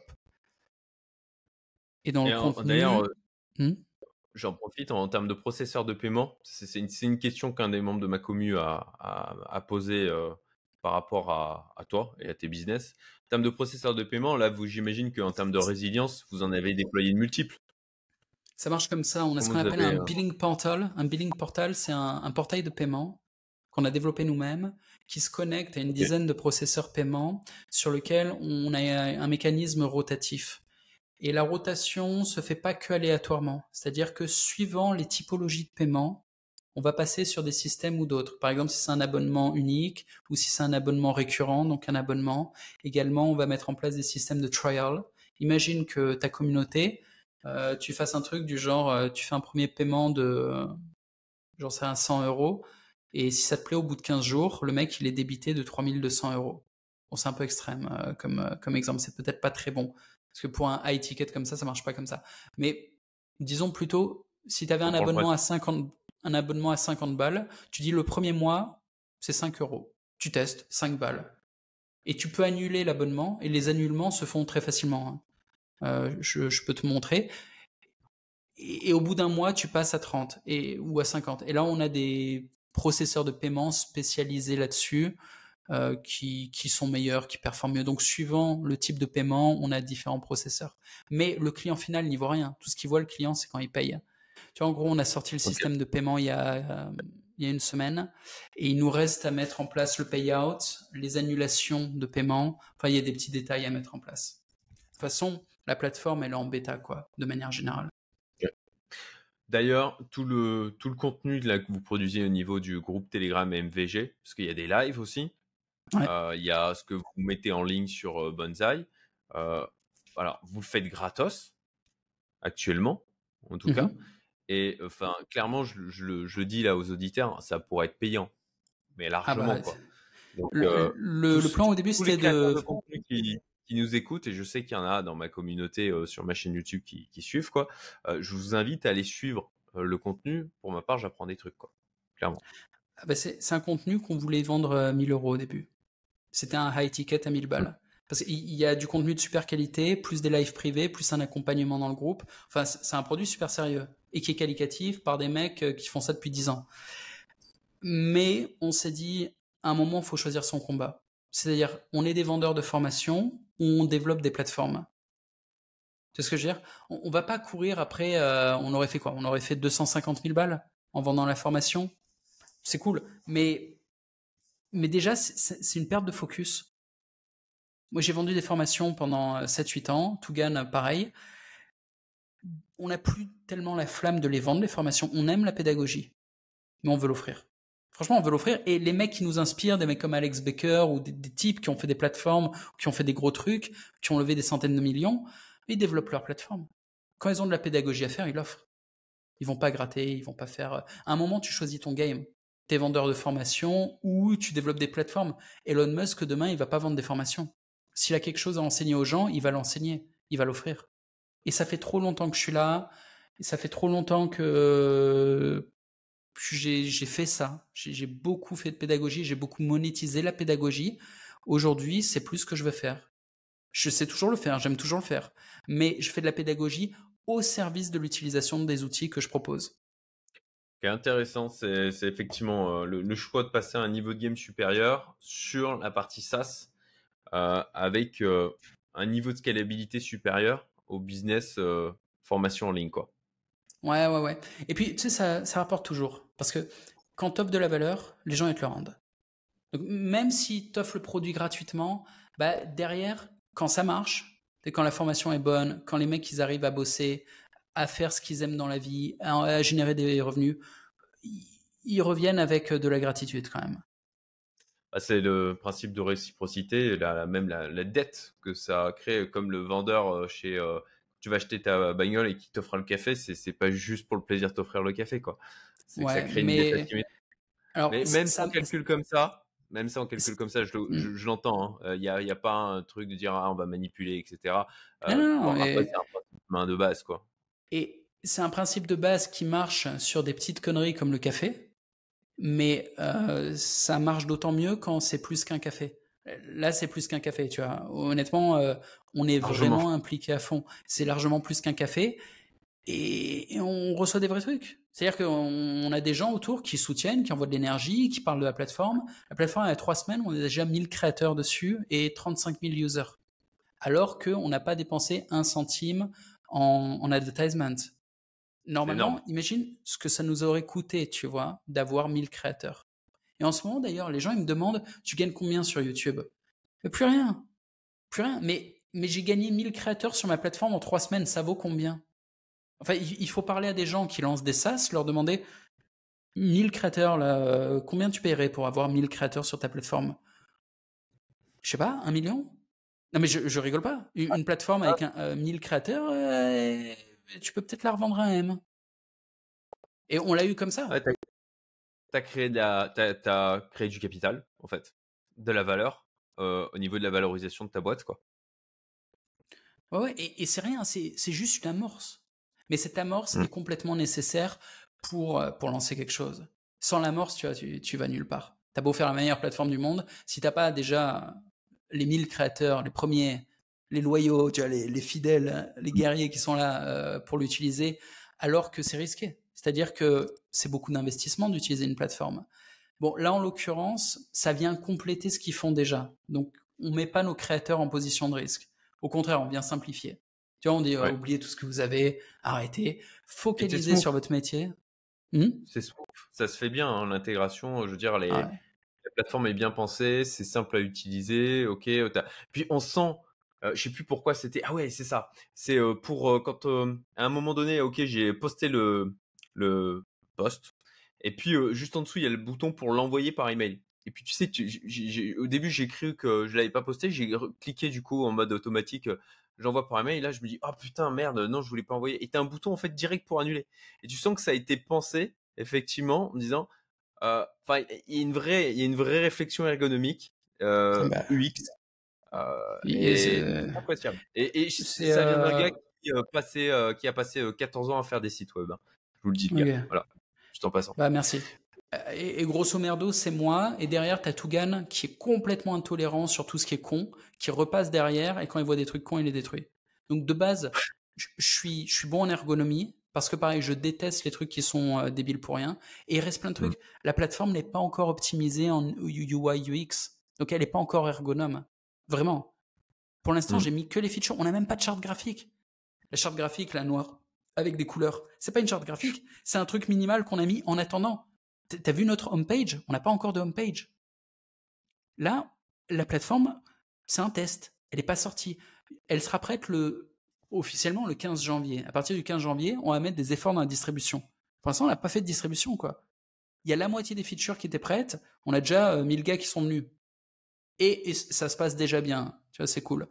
Mais c'est tout récent, en fait. C'est tout récent. La plateforme, elle sera vraiment optimisée dans un mois. Mais c'est déjà le moment de venir dessus pour mettre en place son contenu, pour commencer à s'habituer. Et honnêtement, ça commence à être prêt, là. Dans 3-4 jours, tu as les features clés qui arrivent. Donc, il y a déjà l'email, il s'envoie très bien. Le système de paiement, il fonctionne. Il manque 2-3 features sur le système de paiement, mais c'est invisible, on ne capte pas encore. C'est pour les désabonnements, tout ça, mais ça arrive dans les jours qui viennent. Il y a l'affiliation et il y a surtout le deal ambassadeur. Pour un mec comme toi, ça sera utile aussi. Si tu as des créateurs qui te suivent, tu partages ton lien ambassadeur et tu vas toucher une commission sur ce qui génère comme revenu. Alors, je vais en venir au business model. Justement, vous gagnez comment du fric sur la plateforme Monzai? C'est avec, du coup, les paiements en ligne, vous prenez un pourcentage? Tout à fait. Ok. C'est le business model classique quand on fait le paiement nous-mêmes. C'est-à-dire que la plateforme est gratuite. Donc pareil, c'est vachement facile à aller tester le truc parce que c'est gratos. Et quand il y a des transactions, on prend 9%, ce qui est le standard du marché. En fait, les plateformes de ce type prennent entre 8 et 10%. La différence, c'est que les plateformes de ce type, généralement, il leur manque un truc. Du style Patreon, ils font pas d'email sender. Ils envoient des notifications, mais ils envoient pas des vrais mails. Tu vois, t'as pas un vrai texte et tout. T'as une notif qui dit le créateur a sorti un nouveau post, mais c'est tout. T'as pas le détail. Puis Patreon, il y a plein de trucs qui vont pas, c'est pas ergonome. Il n'y a pas de chat, Discord, Telegram. Ils essayent de faire le chat à l'intérieur de Patreon, ça foire complet. C'est impossible de faire concurrence à Telegram, ça foire. Les gens, ils vont discuter sur Telegram ou sur Discord. Ils vont pas discuter sur Patreon. D'ailleurs, c'est vide, personne ne discute là-bas. Bon, sinon, tu as des trucs genre Gumroad, Substack ou autres qui ressemblent un peu, mais il manque plein de features que nous on fait. Il manque le shop notamment, ou alors il manque les features d'affiliation. Enfin, il manque ce qu'il faudrait pour faire un outil complet, mais ils font le paiement eux-mêmes et ils prennent entre 8 et 10, en fait, 8 et 12 exactement. Nous, on s'est mis à 9, des petites habitudes marketing, tu vois. C'est pas 10, c'est un peu en dessous, 9. Ça fait genre, ça va quoi. Mais bon, c'est les standards. Rien d'exceptionnel, mais c'est pas offert non plus. Et le truc, c'est que pour ceux qui pourraient se dire, ah, ça fait beaucoup de payer 9%, surtout s'ils font des gros chiffres, moi j'ai envie de leur dire, oui, mais pensez aussi que vous pouvez prendre votre part dessus. C'est-à-dire que si vous devenez ambassadeur de la plateforme et que vous avez des créateurs qui viennent sous votre lien ambassadeur, eh ben, vous touchez une part sur les fees qui sont pris sur chacune de leurs transactions. Donc dès qu'ils font une vente, vous prenez de la thune. Et c'est sur 3 niveaux. Donc si des créateurs ont des créateurs sous eux et des créateurs, en fait, à la fin, surtout si vous arrivez tôt et que la plateforme décolle, alors c'est ma plateforme, donc évidemment, moi je suis bullish de fou dessus, je suis là, ouais, to the moon. Mais honnêtement, les premiers signes sont plutôt positifs. Hein. Les gens sont contents de la plateforme, elle a eu un très beau départ. On va voir comment ça évolue. Le vrai challenge, c'était feature, voir est-ce qu'on arrive à sortir la feature à temps ou pas. Pour l'instant, on tient toutes nos deadlines. Elles sont visibles. Il y a un bonsaï sur lequel il y a écrit notre roadmap avec les deadlines. On les a tenus pour l'instant. Et derrière, on va faire du développement sur les pays émergents. On va pas rester qu'en France. Mais tous les mecs qui arrivent au début, bah, c'est un peu comme en crypto quand tu arrives au début sur la crypto, tu vois. Si tu investis dans le truc et que grâce à toi, avec ton lien ambassadeur, il y a plein de créateurs qui viennent sur la plateforme au cas où, juste pour réserver à leur nom, tu vois. Du genre, imagine que tu vas voir des mecs qui sont déjà des gros créateurs, que tu as la chance de connaître peut-être. Tu leur dis, bah, viens sur la plateforme avant qu'il y ait un mec qui te pique ton nom. Parce que sur la plateforme, tu mets ton nom en fait. Tu mets bonsaï, slash, et puis ton nom, pour que ça soit ton profil à toi. Bah, les mecs qui viennent dans le doute, bon, si la plateforme elle décolle et que dans 3 mois, ils se font un vrai profil parce que c'est important d'être sur bonsaï à ce moment-là, bah, toutes les transactions qui se font chez eux, tu prends ta part dessus. Donc il y a un coup à jouer pour tous ceux qui croient en la plateforme, il y a un vrai coup à jouer sur le lancement. Parce qu'elle est nouvelle, parce qu'au début ça sera très facile de convertir les gens, et parce que c'est pas encore très connu. Une fois que ça sera connu, les mecs qui doivent avoir leur compte, ils auront déjà leur compte. Ce sera trop tard pour les convertir. Également, une fois qu'on sera déjà en place, on va arrêter le deal ambassadeur. C'est là, honnêtement, tout notre profit, on le donne. Mais c'est normal. Tu vois, pour lancer une plateforme, au début, il faut redistribuer. Il faut faire croquer tout le monde. Et au début, le deal ambassadeur, c'est quoi? C'est on fait croquer tous les mecs qui ont été loyaux, tous les 1000 mecs, tu vois, les 1000 créateurs qui sont venus, ça va être quoi? Ça va être nos ambassadeurs. Je vais les faire croquer. Et en fait, pendant 1 an, peut-être je vais pas prendre de profit. Peut-être que le profit va partir pour... Ouais, mais si au bout d'1 an, au lieu de 1000 ambassadeurs, j'en ai 100 000, ma plateforme, d'un coup, elle est valorisée à 15 millions, voire plus. Clairement. C'est vision long terme. Et on peut se permettre. Avec Tougan, ça fait longtemps qu'on est dans le biz. On n'est même plus, tu vois, en mode il faut qu'on vende des formations, on les offre. Donc on est assez détendu et surtout, c'est la vibe de la plateforme. Tiens, on veut sortir d'une vibe qui était incohérente. C'était la vibe de faire de la conversion en force, la conversion cold, sur un trafic qui est organique, qui nous fait déjà confiance. On n'a rien contre le marketing agressif. C'est complètement nécessaire pour du trafic cold. Mais on n'a pas de trafic cold. Et là, on invite des créateurs qui ont aussi du trafic organique. Donc il faut complètement sortir d'une vibe prédatrice parce que ça serait pas cohérent, ça ne marcherait pas, ce serait limite une insulte en fait, ça serait cringe. Et donc on est dans cette vibe généreuse. Tu vois, on essaye d'avoir une vibe à haute fréquence et on essaye de rester le plus cohérent possible avec ça, dans toutes les décisions qu'on prend. Et ça marche, hein. C'est-à-dire que c'est pas un truc genre projection de vertu, regardez comme je suis sympa. Non, non, non, non, non. J'essaye pas de prétendre être vertueux. Je dis que c'est la bonne stratégie en ce moment. C'est ce qui marche en ce moment. Et c'est pour ça qu'on le fait.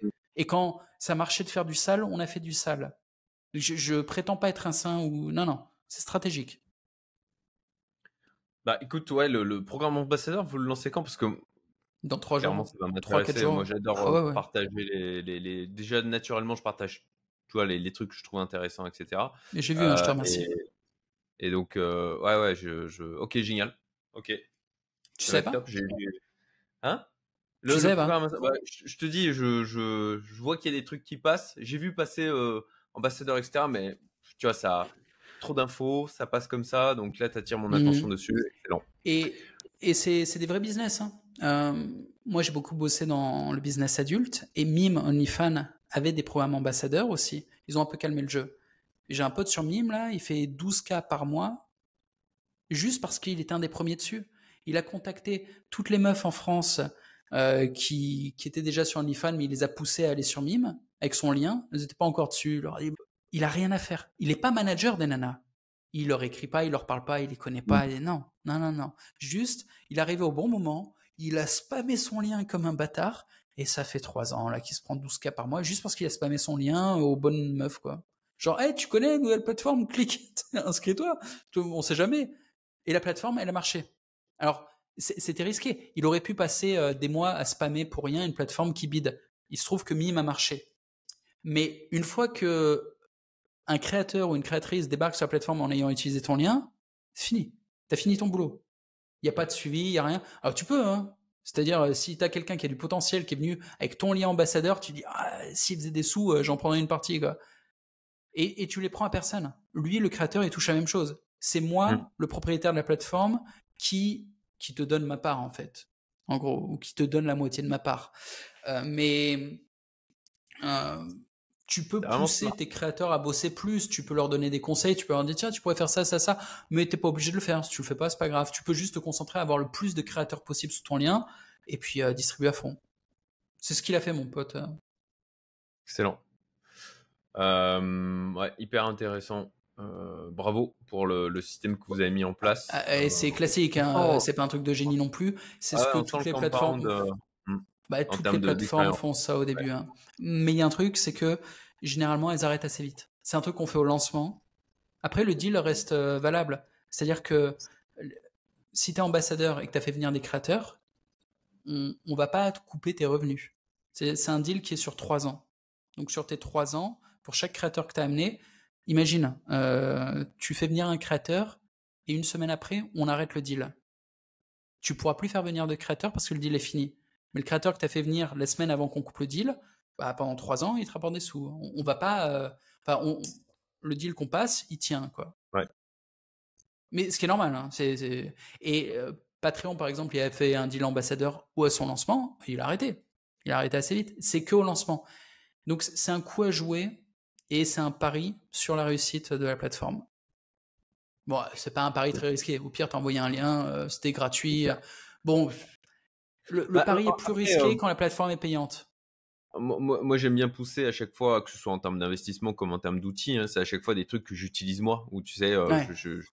voilà, je parle des trucs que je bouffe moi aussi, quoi. Et en l'occurrence, Bonsai, je me mets à l'utiliser. Tu vois, tu as partagé l'écran, les gens ils ont vu, je mets des posts. Là, je suis en train de voir justement pour importer toute ma liste email pour pousser l'utilisation plus loin. Là, le système des produits, moi, je vois l'intérêt. Là, je sors une formation début janvier, Fast Track Investor, donc je vais la mettre aussi dessus. Bon, Mais on va mettre en place un truc là pour tout le monde pour vos importations de listes. Pour l'instant, vu qu'on était en bêta version, ça passait par moi. C'est-à-dire, il fallait dans le groupe MVG et m'envoyer une demande à moi. Je t'ai mis en contact avec mon assistant. Je suis en train de discuter avec lui. Bon, très bien. Mais il faut que je me le note. Attends, je te demande juste une seconde. Je me fais une petite note. Au début, ça allait, je pouvais tous les faire à la mano et là, on me contacte trop. Donc, je vais automatiser le truc. Et tu vois ce que je te disais par rapport à ton bonsaï.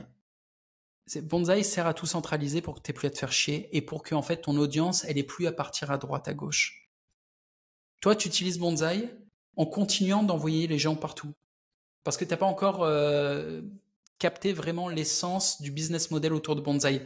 L'idée de Bonsaï, c'est que tu ne penses plus à la relation et à la conversion. Tu te focalises sur ta création de contenu. Tu mets toute ton énergie à faire des podcasts comme tu fais maintenant, à faire du contenu, à faire ça le mieux possible. Et derrière, en fait, tu mets juste un lien vers ton bonsaï. Et dans ton bonsaï, la relation se fait automatiquement. Et la relation, elle se fait comment? C'est que une fois que les mecs, ils ont sub parce qu'ils voulaient avoir accès à ton post attractif, tu pines le post le plus attractif que t'es. Le post que tout le monde veut lire, tu vois. Un post dans lequel tu donnes une méthode, ou tu donnes une information, ou tu donnes les photos de ta meuf. Tu donnes ce que tu veux, mais il faut que tu sois sûr que les gens, ils le veulent, quoi. Ils cliquent dessus. Au moment où ils cliquent dessus, ils sont obligés de sub. Donc, tu as leur mail. C'est bon. À partir de là, tranquille, tu as fait ton taf. Dès que tu vas poster un truc et que tu l'envoies, ils reçoivent le mail et tes mails doivent leur rappeler rejoins le chat, regarde la valeur qu'il y a dans le chat. Et une fois qu'ils sont dans ton chat, la relation est automatisée. Pourquoi? Parce qu'ils discutent entre eux de toi, de ton projet et en pin post, il y a un rappel avec le lien de ton produit qui est dans le shop du Bonsaï. En fait, ils restent dans Bonsaï. Et dans Bonsaï, ils ont une interaction, une relation avec toi via les mails, et ils ont une interaction entre eux via le chat.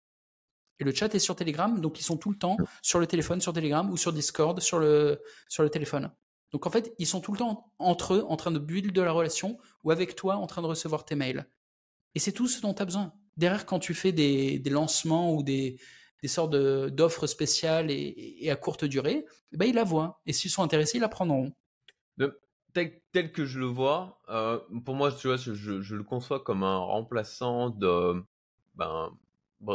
Brevo, Mailchimp, ActiveCampaign.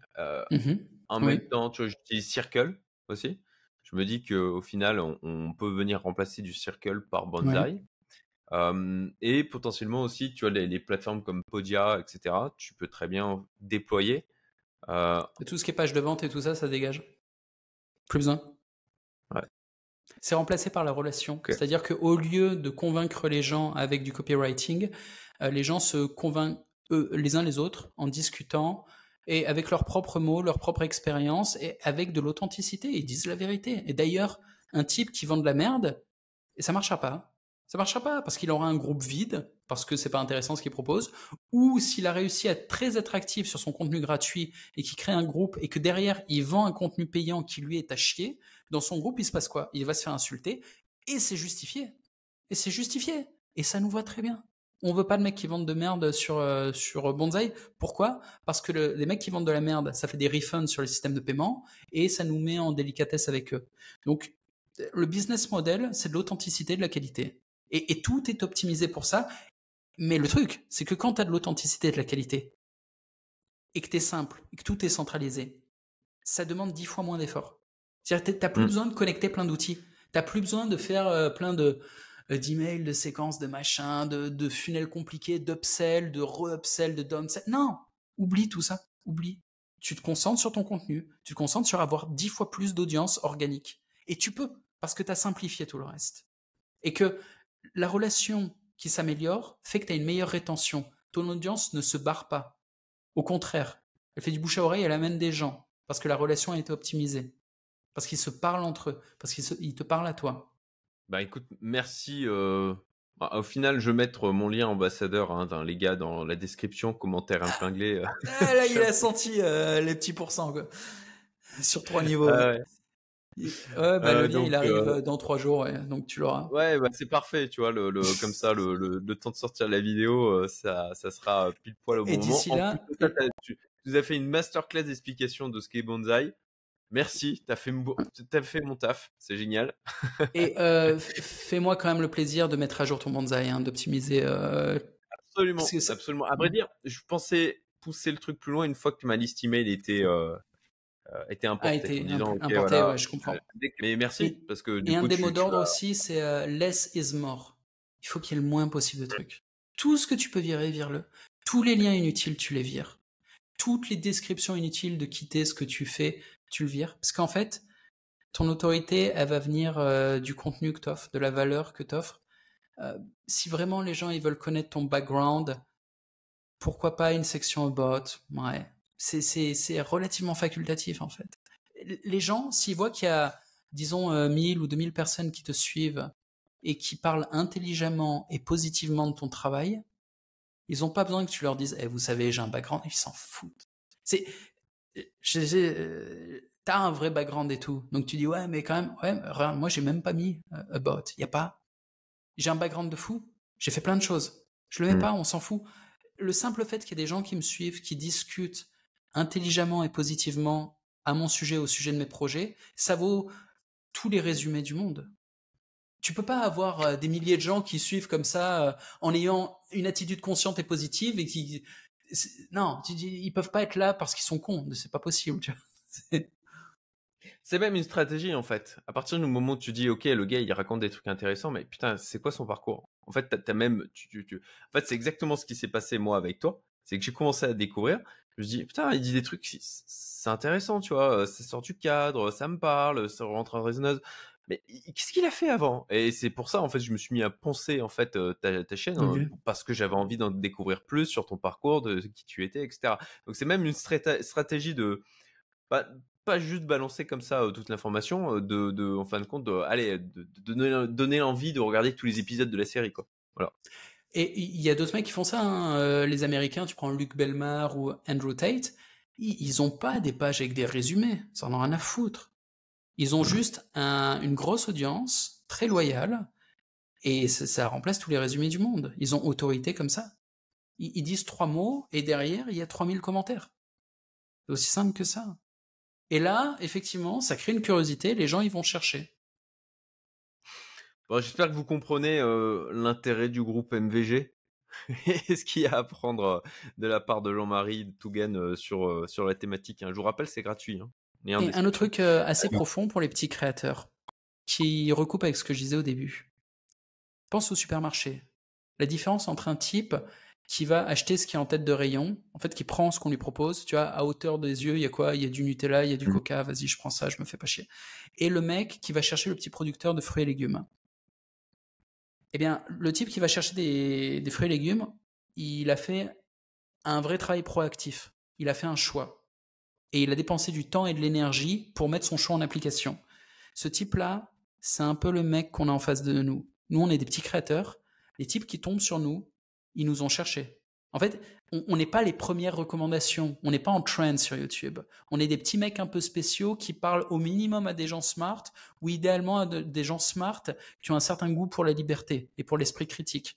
Donc, des mecs qui nous trouvent, ils ont fait le travail, ils ont dépensé le temps et l'énergie pour nous trouver. Le bénéfice, c'est que c'est des gens proactifs et qui vont continuer à être proactifs. Ils vont être proactifs dans la communauté, ils vont être engagés. À l'inverse d'influenceurs mainstream qui ont des dizaines de millions de gens dans leur audience qui feront rien. Rien du tout. C'est même pas qu'ils achèteront pas de produits. C'est que tu leur demandes de mettre un like, ils mettent pas le like. Tu leur demandes de poser un commentaire intelligent, ils sont pas foutus de poser un commentaire. Ils ont des réactions émotionnelles, oui, mais ce sont des pulsions, ce ne sont pas des efforts. Quand tu demandes à une audience mainstream de produire un effort, ils ne le font pas. Et c'est pas spécialement des gens qu'on veut. Et on ne veut pas non plus de la vie mainstream. On veut pas des emmerdes qui vont avec. Parce que généralement, c'est des types, ils montent très haut, et après, leur audience émotionnelle n'a qu'une envie, c'est de se repaître du spectacle de leur chute. C'est tout. La plupart des gros mecs, ils grossissent jusqu'à ce que la bulle explose et que y ait une douzaine de fans qui disent il m'a tripoté le cul juste parce que le gars en question a pas répondu à ses textos, tu vois. Mais c'est un peu leur destin à tous, un genre de succès illégitime, comme s'ils avaient passé un pacte avec le diable, et ça se retourne de la manière la plus absurde qui soit, tout en ayant une vie assez médiocre comparée au niveau d'influence qu'ils sont censés avoir. Ces mecs qui ont même pas la liberté. Ouais. Soit on meurt en héros, soit on vit assez longtemps pour devenir le méchant. C'est ça. Hein. Mais ils ne sont pas faits pour être les méchants, ils le vivent très mal. Toute leur vie, ils n'ont accumulé Oui, que du c'est sûr. capital sympathie, et si d'un coup tout le monde se met à les détester, ils n'ont même pas la structure psychologique pour encaisser ça, ils n'ont pas non plus la culture business pour continuer de vivre et pour continuer de faire des revenus, ils n'ont pas les potes pour encaisser ça, parce qu'ils sont dans des milieux où il n'y a que des gens mainstream, et en fait tout le monde leur tourne le dos une fois qu'ils sont pestiférés. Alors que moi, qui suis un enculé depuis 10 ans, et tous mes potes sont des enculés, j'ai beau faire la pire des conneries, mes potes, qui sont en fait, on est des faux méchants, mais ils sont très loyaux. C'est comme Oussama Hamar. En ce moment, il y a plein de gens qui lui tournent le dos, qui lui crachent à la gueule sans même comprendre. Ce sont des conformistes qui lui crachent dessus. Les types dans mon genre, dans le genre de Tougan, quand on voit tous les gens bien pensants cracher sur Oussama Hamar, ça attise notre curiosité. On se dit, il a l'air sympathique ce garçon. J'aimerais le rencontrer, du coup, il a l'air sympa. Et tu le rencontres, et en fait, il est sympa. Et voilà. Clairement. Et lui, c'est un type, il se relèvera. Toujours. Il n'y a pas que la capitale sympathie, tu vois. Ce type-là, il a un cerveau, il a une capacité à encaisser la pression, et je le connais même pas, mais je le sais, ça se voit. Et il a déjà ses connexions, il saura toujours s'en sortir. Ah, il y a un niveau de résilience qui est impressionnant, clairement, en Bah, tout cas pour ma il a part. développé plus que du capital sympathie dans sa vie. Et donc il faut vraiment cesser d'idéaliser la vie des influenceurs mainstream pour tous les petits créateurs. Et je sais que je parle comme si nous étions tous des petits créateurs, plus ou moins. Tu vois, même quand on est entrepreneur et qu'on n'a pas un profil d'artiste, on n'a pas un profil de créatif, tu vois. Bon, bah, même en étant un petit entrepreneur online, il y a un moment ou un autre, tu crées un produit ou un service. Tu es créateur de Mm. solutions. Tu es créateur de résolution de problèmes. On est créateur d'art ou on est créateur de solutions. Mais on est des créateurs. Et pour 95% d'entre nous, on est destiné à être des petits créateurs, soit parce qu'on a un domaine de compétences qui va intéresser qu'une petite marge de la population, soit parce qu'on a une personnalité. Et je vais même pas plus loin, pas une personnalité spéciale, juste on a une personnalité. Juste en ayant une personnalité, une identité, fait qu'on peut jamais être mainstream. Les mecs mainstream n'ont pas de personnalité, par définition. C'est des anomalies. Les mecs qui ont une vraie identité, une vraie saveur et qui deviennent connus. Un mec comme Andrew Tate est complètement une anomalie. C'est pour ça qu'ils l'ont enfermé et qu'ils vont essayer de le tuer. Mais c'est pas normal. Cyprien, c'est normal. Cyprien, c'est un mec, tu l'écoutes en interview, il te raconte que c'était un mec moyen, quoi. Il aimait pas trop faire ses devoirs, mais bon, il les faisait. Enfin, si tu écoutes sa vie, t'es en mode, oh, je me fais chier, putain. Et tous. Mais c'est normal. Et c'est parfait, parce que c'est pas conflictuel. Donc toute l'audience Ouais. peut écouter. Il n'y a pas un moment où il va sortir un propos qui passe pas et il perd toutes les femmes. Toutes les femmes disent ah mais quel enculé. Non. Ou il perd toute une sous-segmentation de la population. Genre il va perdre tous les musulmans parce que il est un petit peu trop à droite. Non, non, ça lui arrivera pas. Il va pas perdre un segment. Il va avoir tout le monde. Il va froisser personne. Il va prendre aucun risque parce qu'en fait, il s'en fout. Il a pas de personnalité, donc il va pas être radical. Mais si on a une identité, une personnalité, il y a forcément un moment, quand tu es authentique, où il y a une partie de la population qui ne sera pas d'accord avec toi. Et si tu as une forte personnalité, encore pire. Et quand tu as un domaine qui n'est pas très large, bah pareil, tu vas pas intéresser tout le monde. Et en vérité, si tu as un domaine trop large, ça ne marchera pas. Parce que tu auras trop de concurrence. Donc tu es obligé, quand tu es entrepreneur online, d'avoir un domaine assez restreint pour devenir leader dans ton domaine et exister. Et une fois que tu es leader dans ton domaine, tu peux peut-être utiliser ça comme tremplin pour élargir ton domaine. Typiquement, toi, Ouais. tu vois, tu peux à un moment ou un autre considérer que tu élargiras ton domaine. Pour l'instant, tu essayes d'être très focus. Ouais, bah, la stratégie de croissance, bah, typiquement pour prendre l'exemple de Tesla, je crois qu'on l'avait évoqué d'ailleurs avec Tougan, ça aussi, avec bon, bah, je me spécialise sur le roadster de luxe électrique, méga niche, et puis après, ok, bah, je maîtrise ça, et après, je me peux me permettre d'élargir, quoi. C'est le même type de stratégie. Et d'ailleurs, effectivement, à ton avis, pour un MVG, ça doit être quoi ces métriques? Parce que, ok, c'est pas le nombre d'abonnés. Ça, c'est vanity métrique, on s'en fout, quoi. C'est pas ça le plus important, quoi. Est-ce que c'est, bon, ben, le fric qui rentre, et quand je parle de fric, c'est pas le chiffre d'affaires, c'est le résultat net, tu vois, combien tu gagnes, combien tu mets dans ta poche. Parce que, bon, le côté de, ah, moi, je fais 100 000 balles par mois, ouais, mais en fin de compte, il y en a 95 000 qui partent en frais divers et variés. Pour moi, c'est de la merde. Euh, Est-ce que c'est je sais pas, tu vois, prendre en métrique le taux d'ouverture des mails, peut-être, le taux de participation, le taux d'interaction qu'il y a entre les personnes qui sont dans ta communauté. Est-ce que toi, comme ça, tu as des métriques en tête pour les MVG? Mais il y a 3 métriques, c'est celles qu'on a mis en cours, awareness, relation et conversion. Et honnêtement, la métrique la plus importante à notre époque, c'est la relation.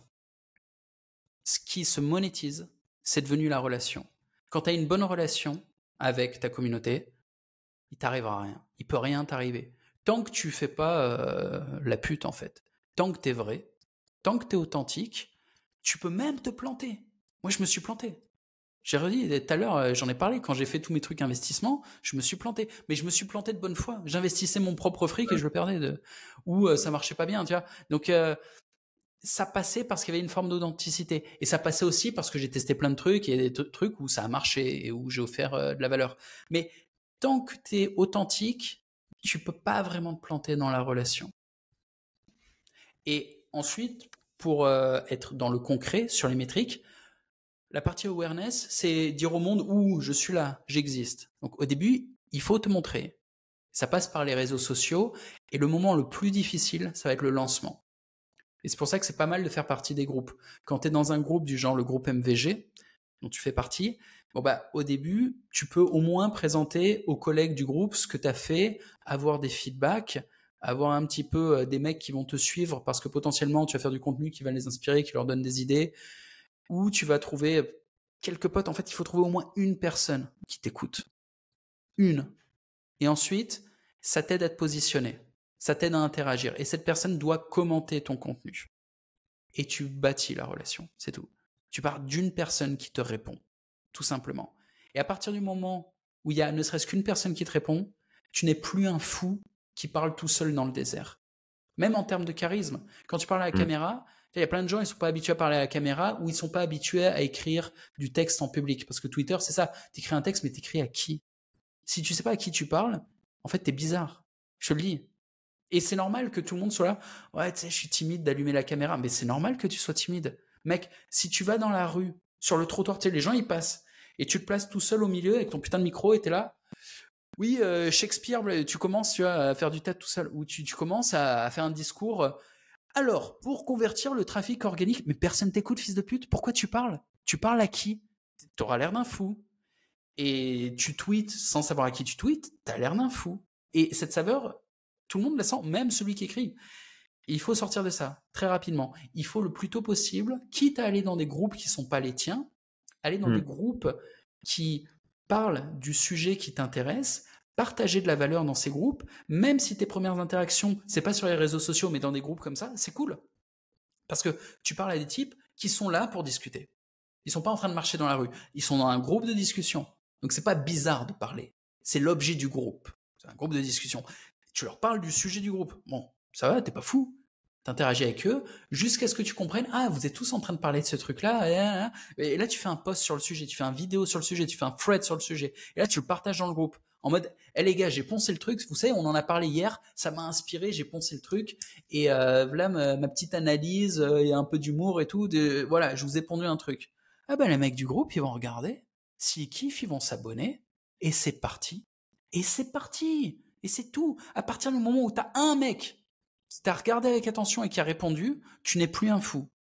Et à partir de là, tu peux commencer à balancer sur les réseaux sociaux. Les réseaux sociaux voient qu'il y a du following qui vient d'ailleurs et ils te mettent un peu en avant. Ils te recommandent un peu. Pas beaucoup, hein. Mais ils voient que t'es pas un parasite qui vient prendre leur trafic et l'envoyer à l'extérieur. Ils fonctionnent vachement comme ça, hein. Et c'est normal. YouTube, si tu débarques, tu postes une vidéo et que tu la partages à personne et que c'est ta première vidéo, ils sont en mode non, toi, c'est mort. Tu viens prendre le trafic et l'envoyer ailleurs. Crève. Par contre, ta première vidéo, si tu la partages en dehors de YouTube à des groupes, YouTube, il considère que tu lui amènes du trafic. Et là, il te traite différemment. Il te traite comme un apporteur de ressources. Il te met un peu en avant. Bon, tu fais ça. Au début, tu es dans les groupes, tu partages un truc qui les intéresse, puis après, sur les réseaux sociaux, et tu leur repartages des trucs. Et YouTube commence à créer une dynamique où ta vidéo sera partagée à 10 personnes, puis 15, puis 20, jusqu'à ce que tu aies une vidéo où tu vas réussir à surfer une trend ou un machin, boum, ça part. Où tu vas réussir à ranker à force d'avoir les bons mots-clés dans tes titres. Et ça y est, tu commences une activité et tu commences à avoir une autorité. Et si tu es dans une niche assez spécialisée où tu n'as pas trop de concurrence, tu finis par être dans le top 10 leader de ta niche. Et là, en fait, c'est un business. Ça y est. Là, en fait, les gens sont prêts à payer des consultations avec toi. Et si tu n'as pas de compétences, tu partages une passion. Tu la partages de manière open et les gens juste vont kiffer parce que au lieu de se lancer dans l'inconnu, ça fait peur, ils vont écouter ton contenu, ils vont partager ton expérience et ça va les aider à passer le pas. Tu n'es pas expert, tu peux dire c'est mon premier combat de boxe, voilà comment ça se passe. Tu vas jamais vendre des coachings de boxe, non, mais il y a les gens, ils vont te suivre parce qu'ils sont curieux de voir comment ça se passe. Et si à un moment ou un autre, tu dis écoutez les mecs, j'ai pas de produit, mais sur mon bonsaï, j'ai mis le produit de Tougan parce qu'il est super fort en marketing et ça peut vous aider à gagner de l'argent. Moi, j'y crois. Je suis en train de me former avec lui, c'est vachement bien.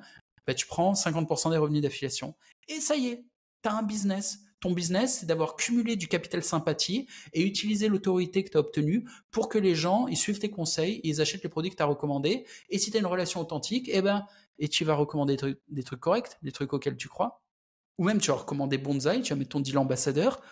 Et pareil, tu fais des revenus. Il suffit que tu ailles le distribuer à des bonnes personnes ou que tu mettes le lien ambassadeur Bonsaï sous tes vidéos YouTube. Et même si tu n'avais pas d'expertise au début, c'est pas grave.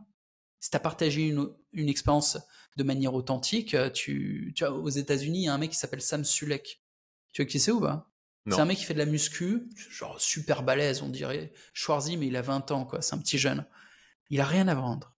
Il a rien à vendre. Il fait pas de montage, il a pas de miniature, il a pas de titre. Par contre, il est authentique de fou. Il fait des millions et des millions de vues. C'est une nouvelle célébrité, mais il y a une vague en ce moment sur l'authenticité. Le mec, il a pas de montage, il pose sa caméra, il a un petit micro sur le t-shirt ou sur la casquette, et il dit bon bah là je vais faire des pushes comme ça, tu sais, il pousse. Et il fait pas de blagues, il fait rien. Il est vraiment neutre comme mec, mais par contre il est super balèze. Et c'est tout. Et il prétend pas savoir quoi que ce soit. Au contraire, il dit qu'il sait pas faire sa diète ni rien. Et les gens participent, lui donnent des conseils, des machins. Et c'est tout. Ok. Ou lui disent d'arrêter la testo parce que il commence à avoir des boutons partout. Donc il prétend même pas être nati ou bien faire le truc, tu vois, il est à l'arrache.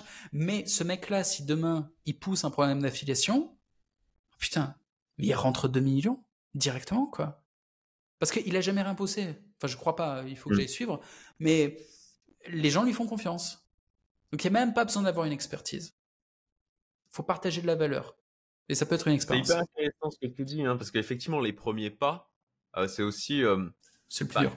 le truc, il faut mouiller la chemise. C'est ça que je veux dire, et c'est ce que j'entends aussi dans ton message. C'est ok, c'est pas juste je fais ma petite vidéo, je le balance en ligne. Ah bah où ils sont les followers? Pourquoi ils n'y arrivent pas? C'est nul, en fait, ça marche pas, j'arrête. Non, en fait, ok, tu fais ta vidéo, mais derrière, bah, tu continues à travailler sur ton sujet, tu vas dans des groupes de discussion, tu parles avec des gens, tu crées de l'interaction. Les gens, ils vont aller voir du coup ton profil, ils vont dire ah bah tiens, ok, ah bah tiens, il y a un lien vers une chaîne YouTube, je vais aller jeter un œil. Moi, c'est exactement comme ça que j'ai débuté, hein. J'ai commencé à me mettre sur les réseaux sociaux, c'était il y a à peu près 3 ans et demi. C'est exactement comme ça que j'ai débuté, hein. J'ai commencé ma première vidéo un soir en me disant putain, allez, c'est bon, je débute, je l'ai fait enregistrer, elle est toujours sur la chaîne, elle est nulle à chier, quoi.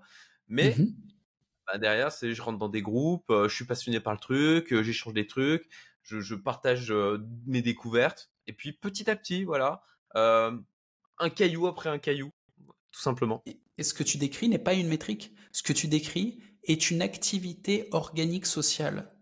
C'est le terme. Ce que tu décris, en fait, c'est une vraie vie sociale que tu as eue online. Tu es allé discuter avec des vrais humains et tu leur as dit des vrais trucs. Ça n'est pas une métrique.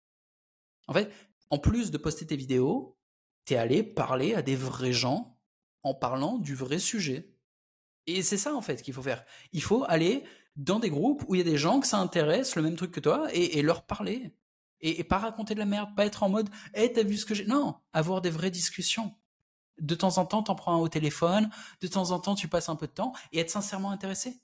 Pas juste gratter. Ouais. Avoir une vibe de « Le sujet m'intéresse, je veux partager. Attends, t'as des trucs à m'apprendre, mais je suis client, je veux voir. » Ou là, j'ai poncé le truc, je vous partage, mais j'ai un vrai truc à partager. C'est pas juste « J'ai écrit le nouvel article. » Non, non, non. C'est juste là, je me suis vraiment intéressé à ce truc-là, je vous le partage. Mais une vibe d'honnêteté, d'authenticité, de générosité, et c'est pas une métrique. C'est pas une métrique. Et ensuite, une fois que tu as amorcé ce truc réel, organique, cette relation, là, tu peux commencer un petit peu à tester la métrique. Et la métrique, c'est quoi? C'est que dans ton chat, il y a de plus en plus de monde. Que dans ton chat, il y a une vraie discussion. Qu'il y a des gens qui parlent entre eux, tout simplement. C'est pour ça que tout à l'heure, j'ai montré fièrement le groupe Telegram en disant, tiens, ça, c'est les discussions qu'il y a aujourd'hui. C'est ça, la métrique. La métrique, c'est un groupe vivant dans lequel il y a des messages intelligents. Je te le repartage, mais c'est pas juste des messages, parce que tu peux voir, par exemple, pour faire la promotion de projets crypto foireux, des fois, tu auras des groupes dans lesquels il y aura que des conneries. Ou si tu vas voir des streamers sur Twitch, tu as des groupes où il y a des chats très actifs, mais dans les chats, il y a écrit que de la merde. Il y a des têtes de Pépé le Frog où il n'y a rien.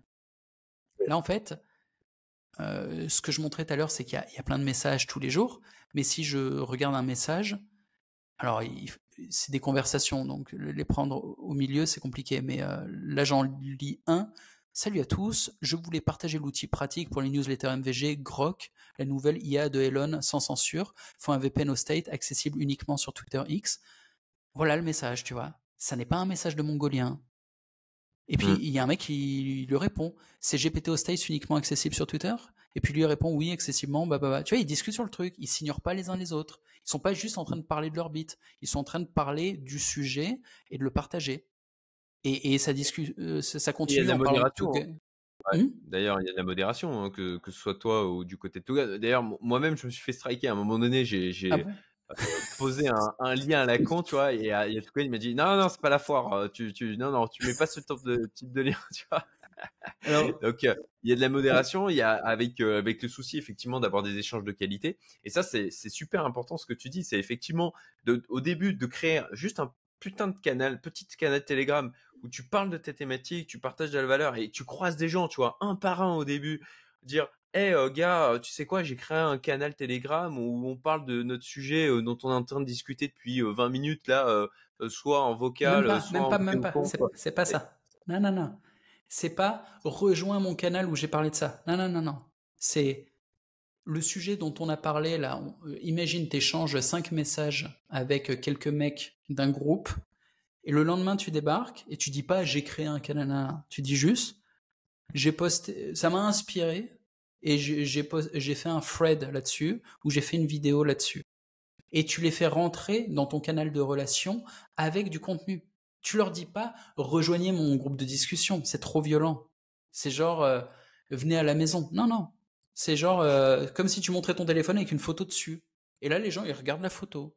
C'est pas violent. C'est dire hey, le truc dont on a parlé hier, franchement merci les gars, vous m'avez inspiré de fou. J'ai pris les conseils d'un tel et j'ai pondu une vidéo sur le sujet. Mais les gars ils vont la voir. Ils sont là. Putain, la discussion qu'on a eue. Et tu m'as fait une dédicace en plus dans la vidéo et tout. Ah ben je vais la voir. Et je fais tout le temps ça.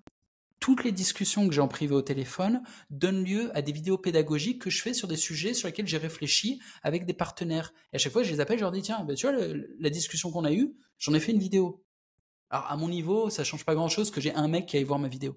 Mais si tu Au fais ça début, dans, au, au début, au c'est début, sympa, hein. si. Au Mais début, si. Et puis, les mecs que j'appelle, en fait, souvent, c'est des mecs qui sont influenceurs et qui vont partager la vidéo potentiellement aussi. Donc je dis des conneries. Ça peut avoir un vrai impact. Mais quand tu es dans un groupe et que l'échange est public et qu'il y a, on va dire, 10% du groupe qui participe, mais les autres, ils regardent. Et ceux qui regardent, ils ont peut-être suivi la conversation, peut-être ça les a intéressés. Et ils voient, tiens, ça m'intéressait ce qu'il a dit. Et maintenant, il y a une vidéo en référence par rapport à ce que l'autre a dit. Ils vont voir. Et ça crée une dynamique. Et c'est une dynamique qui est vraiment smooth. Genre, on a parlé de ça, ça nous a intéressé. Il y en a un qui a réagi, qui a pondu un contenu, qui a fait une petite recherche dessus. C'est vraiment de la valeur. Ça n'est pas du grattage. Il n'y a pas de parasitage, tu vois. C'est généreux comme démarche. Et cette démarche généreuse, elle est génératrice de valeur derrière. Il se passe quelque chose. Il y a une croissance à campande.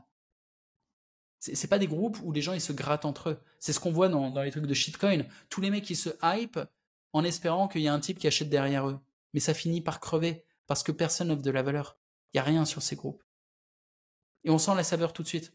On sent la différence entre des groupes où les gens se donnent et des groupes où les gens ils essayent de se chauffer entre eux parce que c'est des groupes où il y a du parasitage, de la prédation.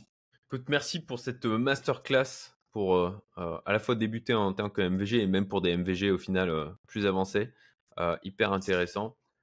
Ok, une dernière question. Dans une de tes vidéos, tu as développé le concept de virtue signaling ou d'illusion de moralité, d'éthique, où il y a des gens comme ça qui disent ah ouais mais moi je fais pas ça parce que je suis du côté de la morale, mode très bien pensant, etc. Pour excuser sa propre inaction et sa propre médiocrité en fait dans la vie, de dire ah bah moi je fais pas ça parce que moi je suis bien, parce que moi je suis gentil. J'ai trouvé ça ultra pertinent. Tu vois, t'as réussi à, je trouve, à mettre une idée, un concept sur un truc où tu dis putain ça pue, il y a une dissonance, il y a un truc qui va pas. Je trouve que tu as réussi à le dire clairement. Est-ce que tu veux bien développer un peu cette Ouais. thématique? Bah, c'est un truc que j'ai vécu de l'intérieur et dont après j'ai été témoin. Donc je connais bien le sujet. Je l'ai vécu de l'intérieur quand j'étais gamin. Mon père, il me payait 10 francs de l'heure pour que je fasse des travaux physiques dans le jardin, que j'aille soulever des pierres, couper du bois, ce genre de trucs. Et de temps en temps, il me disait là, il y a du bois à couper, il y a du machin. Et je lui disais non, non, c'est bon, j'ai pas besoin d'argent. C'était des conneries. Je lui mentais, je me mentais à moi-même parce qu'en fait, j'étais feignant. J'avais pas le courage d'aller faire l'effort du travail et je prétendais pas avoir besoin d'argent. C'est des conneries. S'il me les avait donné les 10 balles, je les aurais pris.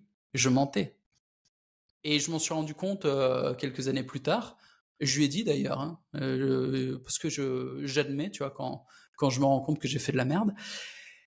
Et les gens font pareil aujourd'hui. Lorsque j'ai prôné l'expatriation, et j'étais un des premiers en France à prôner l'expatriation de manière radicale, même des types qui étaient censés être sur ce créneau-là, genre des extrémistes politiques qui disaient et il y a quand même moyen de se barrer du pays, ça peut être une solution. Les mecs étaient censés être 10 fois plus extrêmes que moi, mais ils étaient vachement dans le compromis. Ils disaient partir est une possibilité. Moi, je disais non, non, non, il faut partir. Il n'y a pas le choix. Si tu pars pas, tu rejettes la douleur de l'expatriation sur ta descendance. C'est tes enfants qui devront se taper le job et c'est difficile de s'expatrier. Donc je vendais pas du rêve, hein, je disais que c'est pas facile. Tu arrives dans un lieu que tu connais pas, dans une langue que tu connais pas, et il faut avoir développé un business online pour réussir, parce que tu vas pas débarquer en Europe de l'Est, être plombier, tu vois, c'est pas un concept. Non, tu vas bosser online, à l'international ou dans ton pays tant que les gens sont encore solvables et que la guerre civile a pas éclaté. Enfin, chacun est parano à son niveau, tu vois, mais je m'oriente vers des business internationaux parce que je n'ai pas parfaitement confiance en la solvabilité à long terme du peuple français. Bref, tandis que je prônais l'expatriation en mode radical, je me faisais cracher dessus par des types qui étaient censés être des radicaux politiques, alors que moi-même, en fait, je ne suis pas vraiment un animal politique. Moi, je suis juste un mec libre, je suis plutôt un businessman, et on m'a catalogué politiquement, alors que j'ai jamais poussé à voter pour un parti. Je ne crois pas au vote.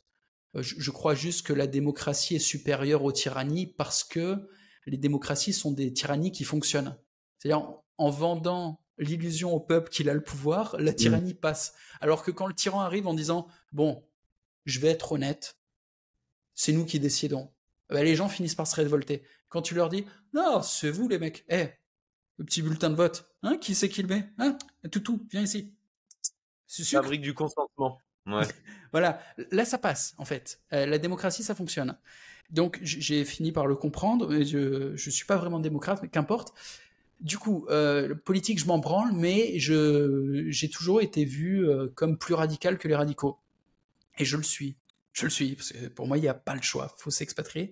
Et en face de moi, j'ai eu plein de types qui se disaient non, non, on partira pas, car nous sommes des patriotes, on reste sur le sol français pour tenir le territoire, pour tenir les positions, pour se battre pour notre pays.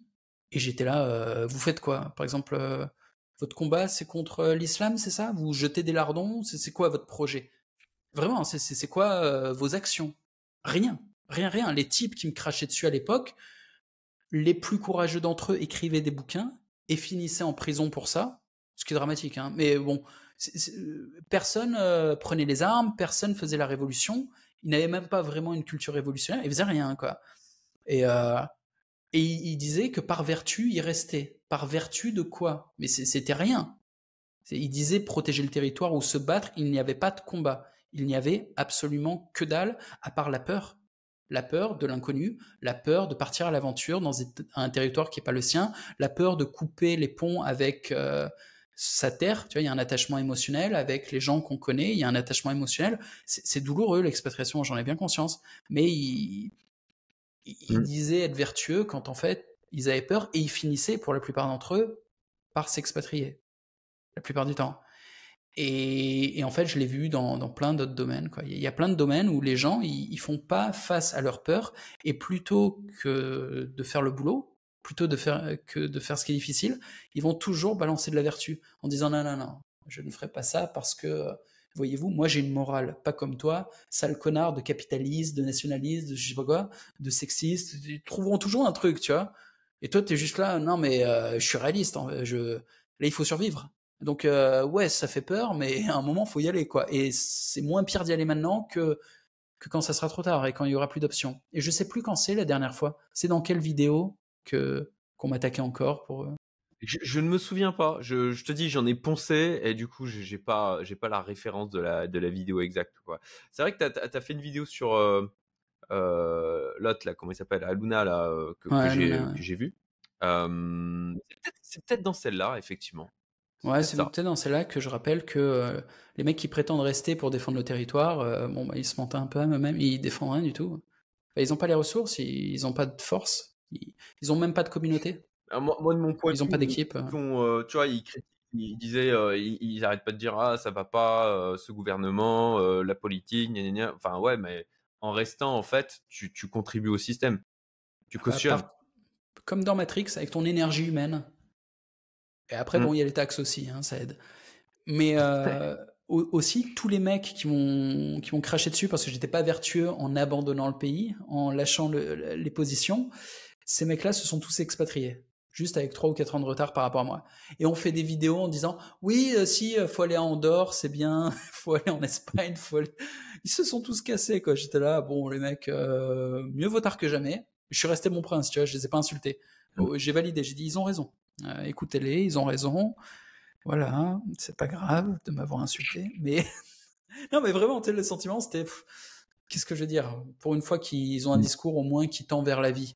À la fin de la journée, c'est un peu ça qui m'anime, tu vois. Moi, je suis un créateur, je suis heureux de vivre, je fais plein d'expériences de vie. Si j'ai testé plein de domaines d'expertise comme ça, c'est que je veux utiliser le peu de temps qu'on a sur Terre pour expérimenter le plus de choses possible. Ça fait de moi un être bizarre, évidemment, et je suis pas accepté par la majeure partie de la population, mais je pense que chacun a son rôle dans une société, et le paradoxe, c'est que souvent, des individus qui font avancer une société par leur découverte ou par leur contribution avec une création, ben, c'est des mecs qui étaient un peu des marginaux. Ça ne veut pas dire qu'ils sont anti-système, ou ça ne veut pas dire qu'ils sont contre le fait de vivre en société de manière civilisée. Je suis passionné de civilisation, et même si je ne suis pas un individu traditionnel, je suis un ancien acteur porno, je suis un type qui est déraciné, je suis un type qui est bizarre, et même je suis un peu asocial, j'aime être seul, même si j'ai une communauté pour allier les forces en cas de besoin, je suis quand même un être bizarre, mais c'est pas grave. Je pense qu'en étant bizarre, je peux être ma bizarrerie au service de la civilisation, en amenant mes spécificités ou mes découvertes qui n'auraient pas été faites par des mecs conformistes. Un mec qui est conformiste, il fait pas des plateformes technologiques. C'est bizarre en fait, tu vois. Bonsaï est une création. Il faut être un mec bizarre, tu vois, pour faire ça, pour penser à faire un truc qui n'existe pas, tu vois. C'était le sujet de mon introduction, médiocristan, extrémistan. Voilà. Les choses qui vraiment changent le game, ça se passe très très rarement en médiocristan. Toi, tu es en extrémistan et forcément, ça nécessite d'être différent. Et il faut pas essayer de le copier. C'est-à-dire, c'est comme, il faut pas essayer de copier le destin des influenceurs mainstream. Il faut être en harmonie avec son identité. Il faut faire assez de travail, c'est-à-dire du pratique. Faut bosser. Faut assez bosser pour comprendre qui on est, quelle est sa nature profonde, qu'est-ce qu'on aime faire, à quel moment on est bon. On est bon quand on communique, on est bon quand on est créatif, on est bon quand on exécute, on est bon quand on manage, quand on organise. Faut trouver là où on est bon, faut trouver qui on est vraiment profondément, et il faut se mettre au service de la civilisation en étant soi-même. Moi qui suis un être bizarre, eh ben, je l'accepte et je fais de l'autodérision dessus, et je me mets au service de la civilisation pour aider à apporter de l'harmonie avec mon identité. Et il faut pas s'inventer un destin bizarre quand on ne l'est pas. Ne me prenez pas en exemple en vous disant moi aussi je suis bizarre. Non, on croit tous être unique et tout. Arrêtez. On n'est pas tous bizarres.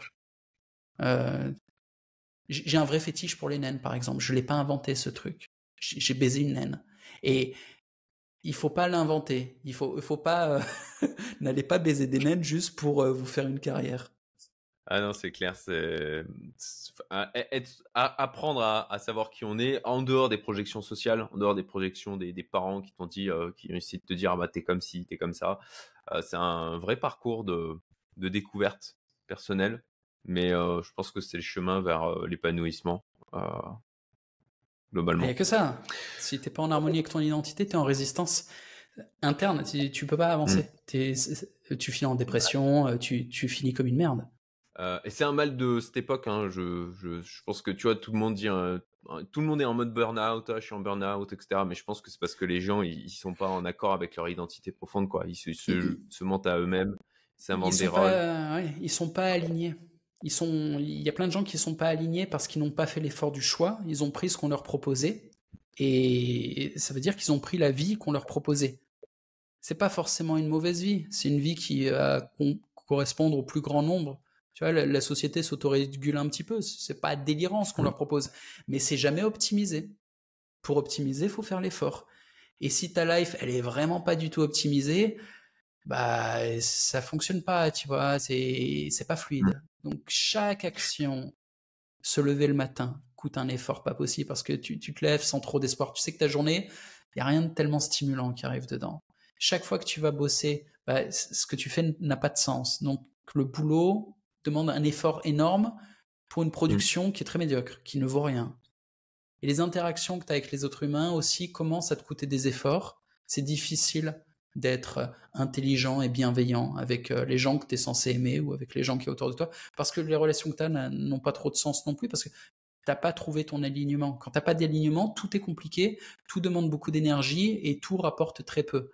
Et au final, c'est la vie de merde en fait, c'est la vie d'esclave. Il faut s'aligner, et une fois que t'es aligné, putain, faut accélérer, faut du level, des efforts pour atteindre le niveau d'énergie qui fait que tu commences à être dans des niveaux, on va dire, d'intensité de vie qui sont confortables. Et tu peux penser à ce moment-là. C'est-à-dire que tant que tu n'y es pas, tu n'as pas la clarté d'esprit. Tant que tu n'es pas aligné, c'est la confusion totale. Et même quand tu es aligné, mais que tu vis à faible intensité, c'est comme si tu étais dans la vallée, au pied d'une montagne, dans la brume, tu vois rien. Tu es obligé de grimper un certain niveau pour que ça aère et que tu commences à dire « Ah putain, j'ai de la perspective. Ok, le monde fonctionne comme ça. Ah d'accord. Les autres, c'est ça. Moi, c'est ça. Ah ouais. » T'as pas de clarté si t'as pas d'énergie. D'où l'importance du sport et tous ces trucs pour avoir des micro-boosts d'énergie sans passer par la drogue. Non, mais je suis totalement d'accord avec toi. Écoute, je pense qu'on peut clôturer sur ces belles paroles philosophiques et de leçons de vie. Donc tu cautionnes la Ça te va? drogue. Je trouve ça Ah, honteux, quoi. écoute, C'était un test et t'es tombé dedans, j'ai eu mes franchement. périodes. J'ai eu mes périodes. Non, t'es complice de ce qui est en Je train vais de se coter passer, ça. quoi. Une influence délétère sur ton audience, sur les membres les plus vulnérables qui t'ont offert leur confiance. Tu seras C'est responsable. ça, exactement. Complètement. Je vais me faire huer dans les commentaires.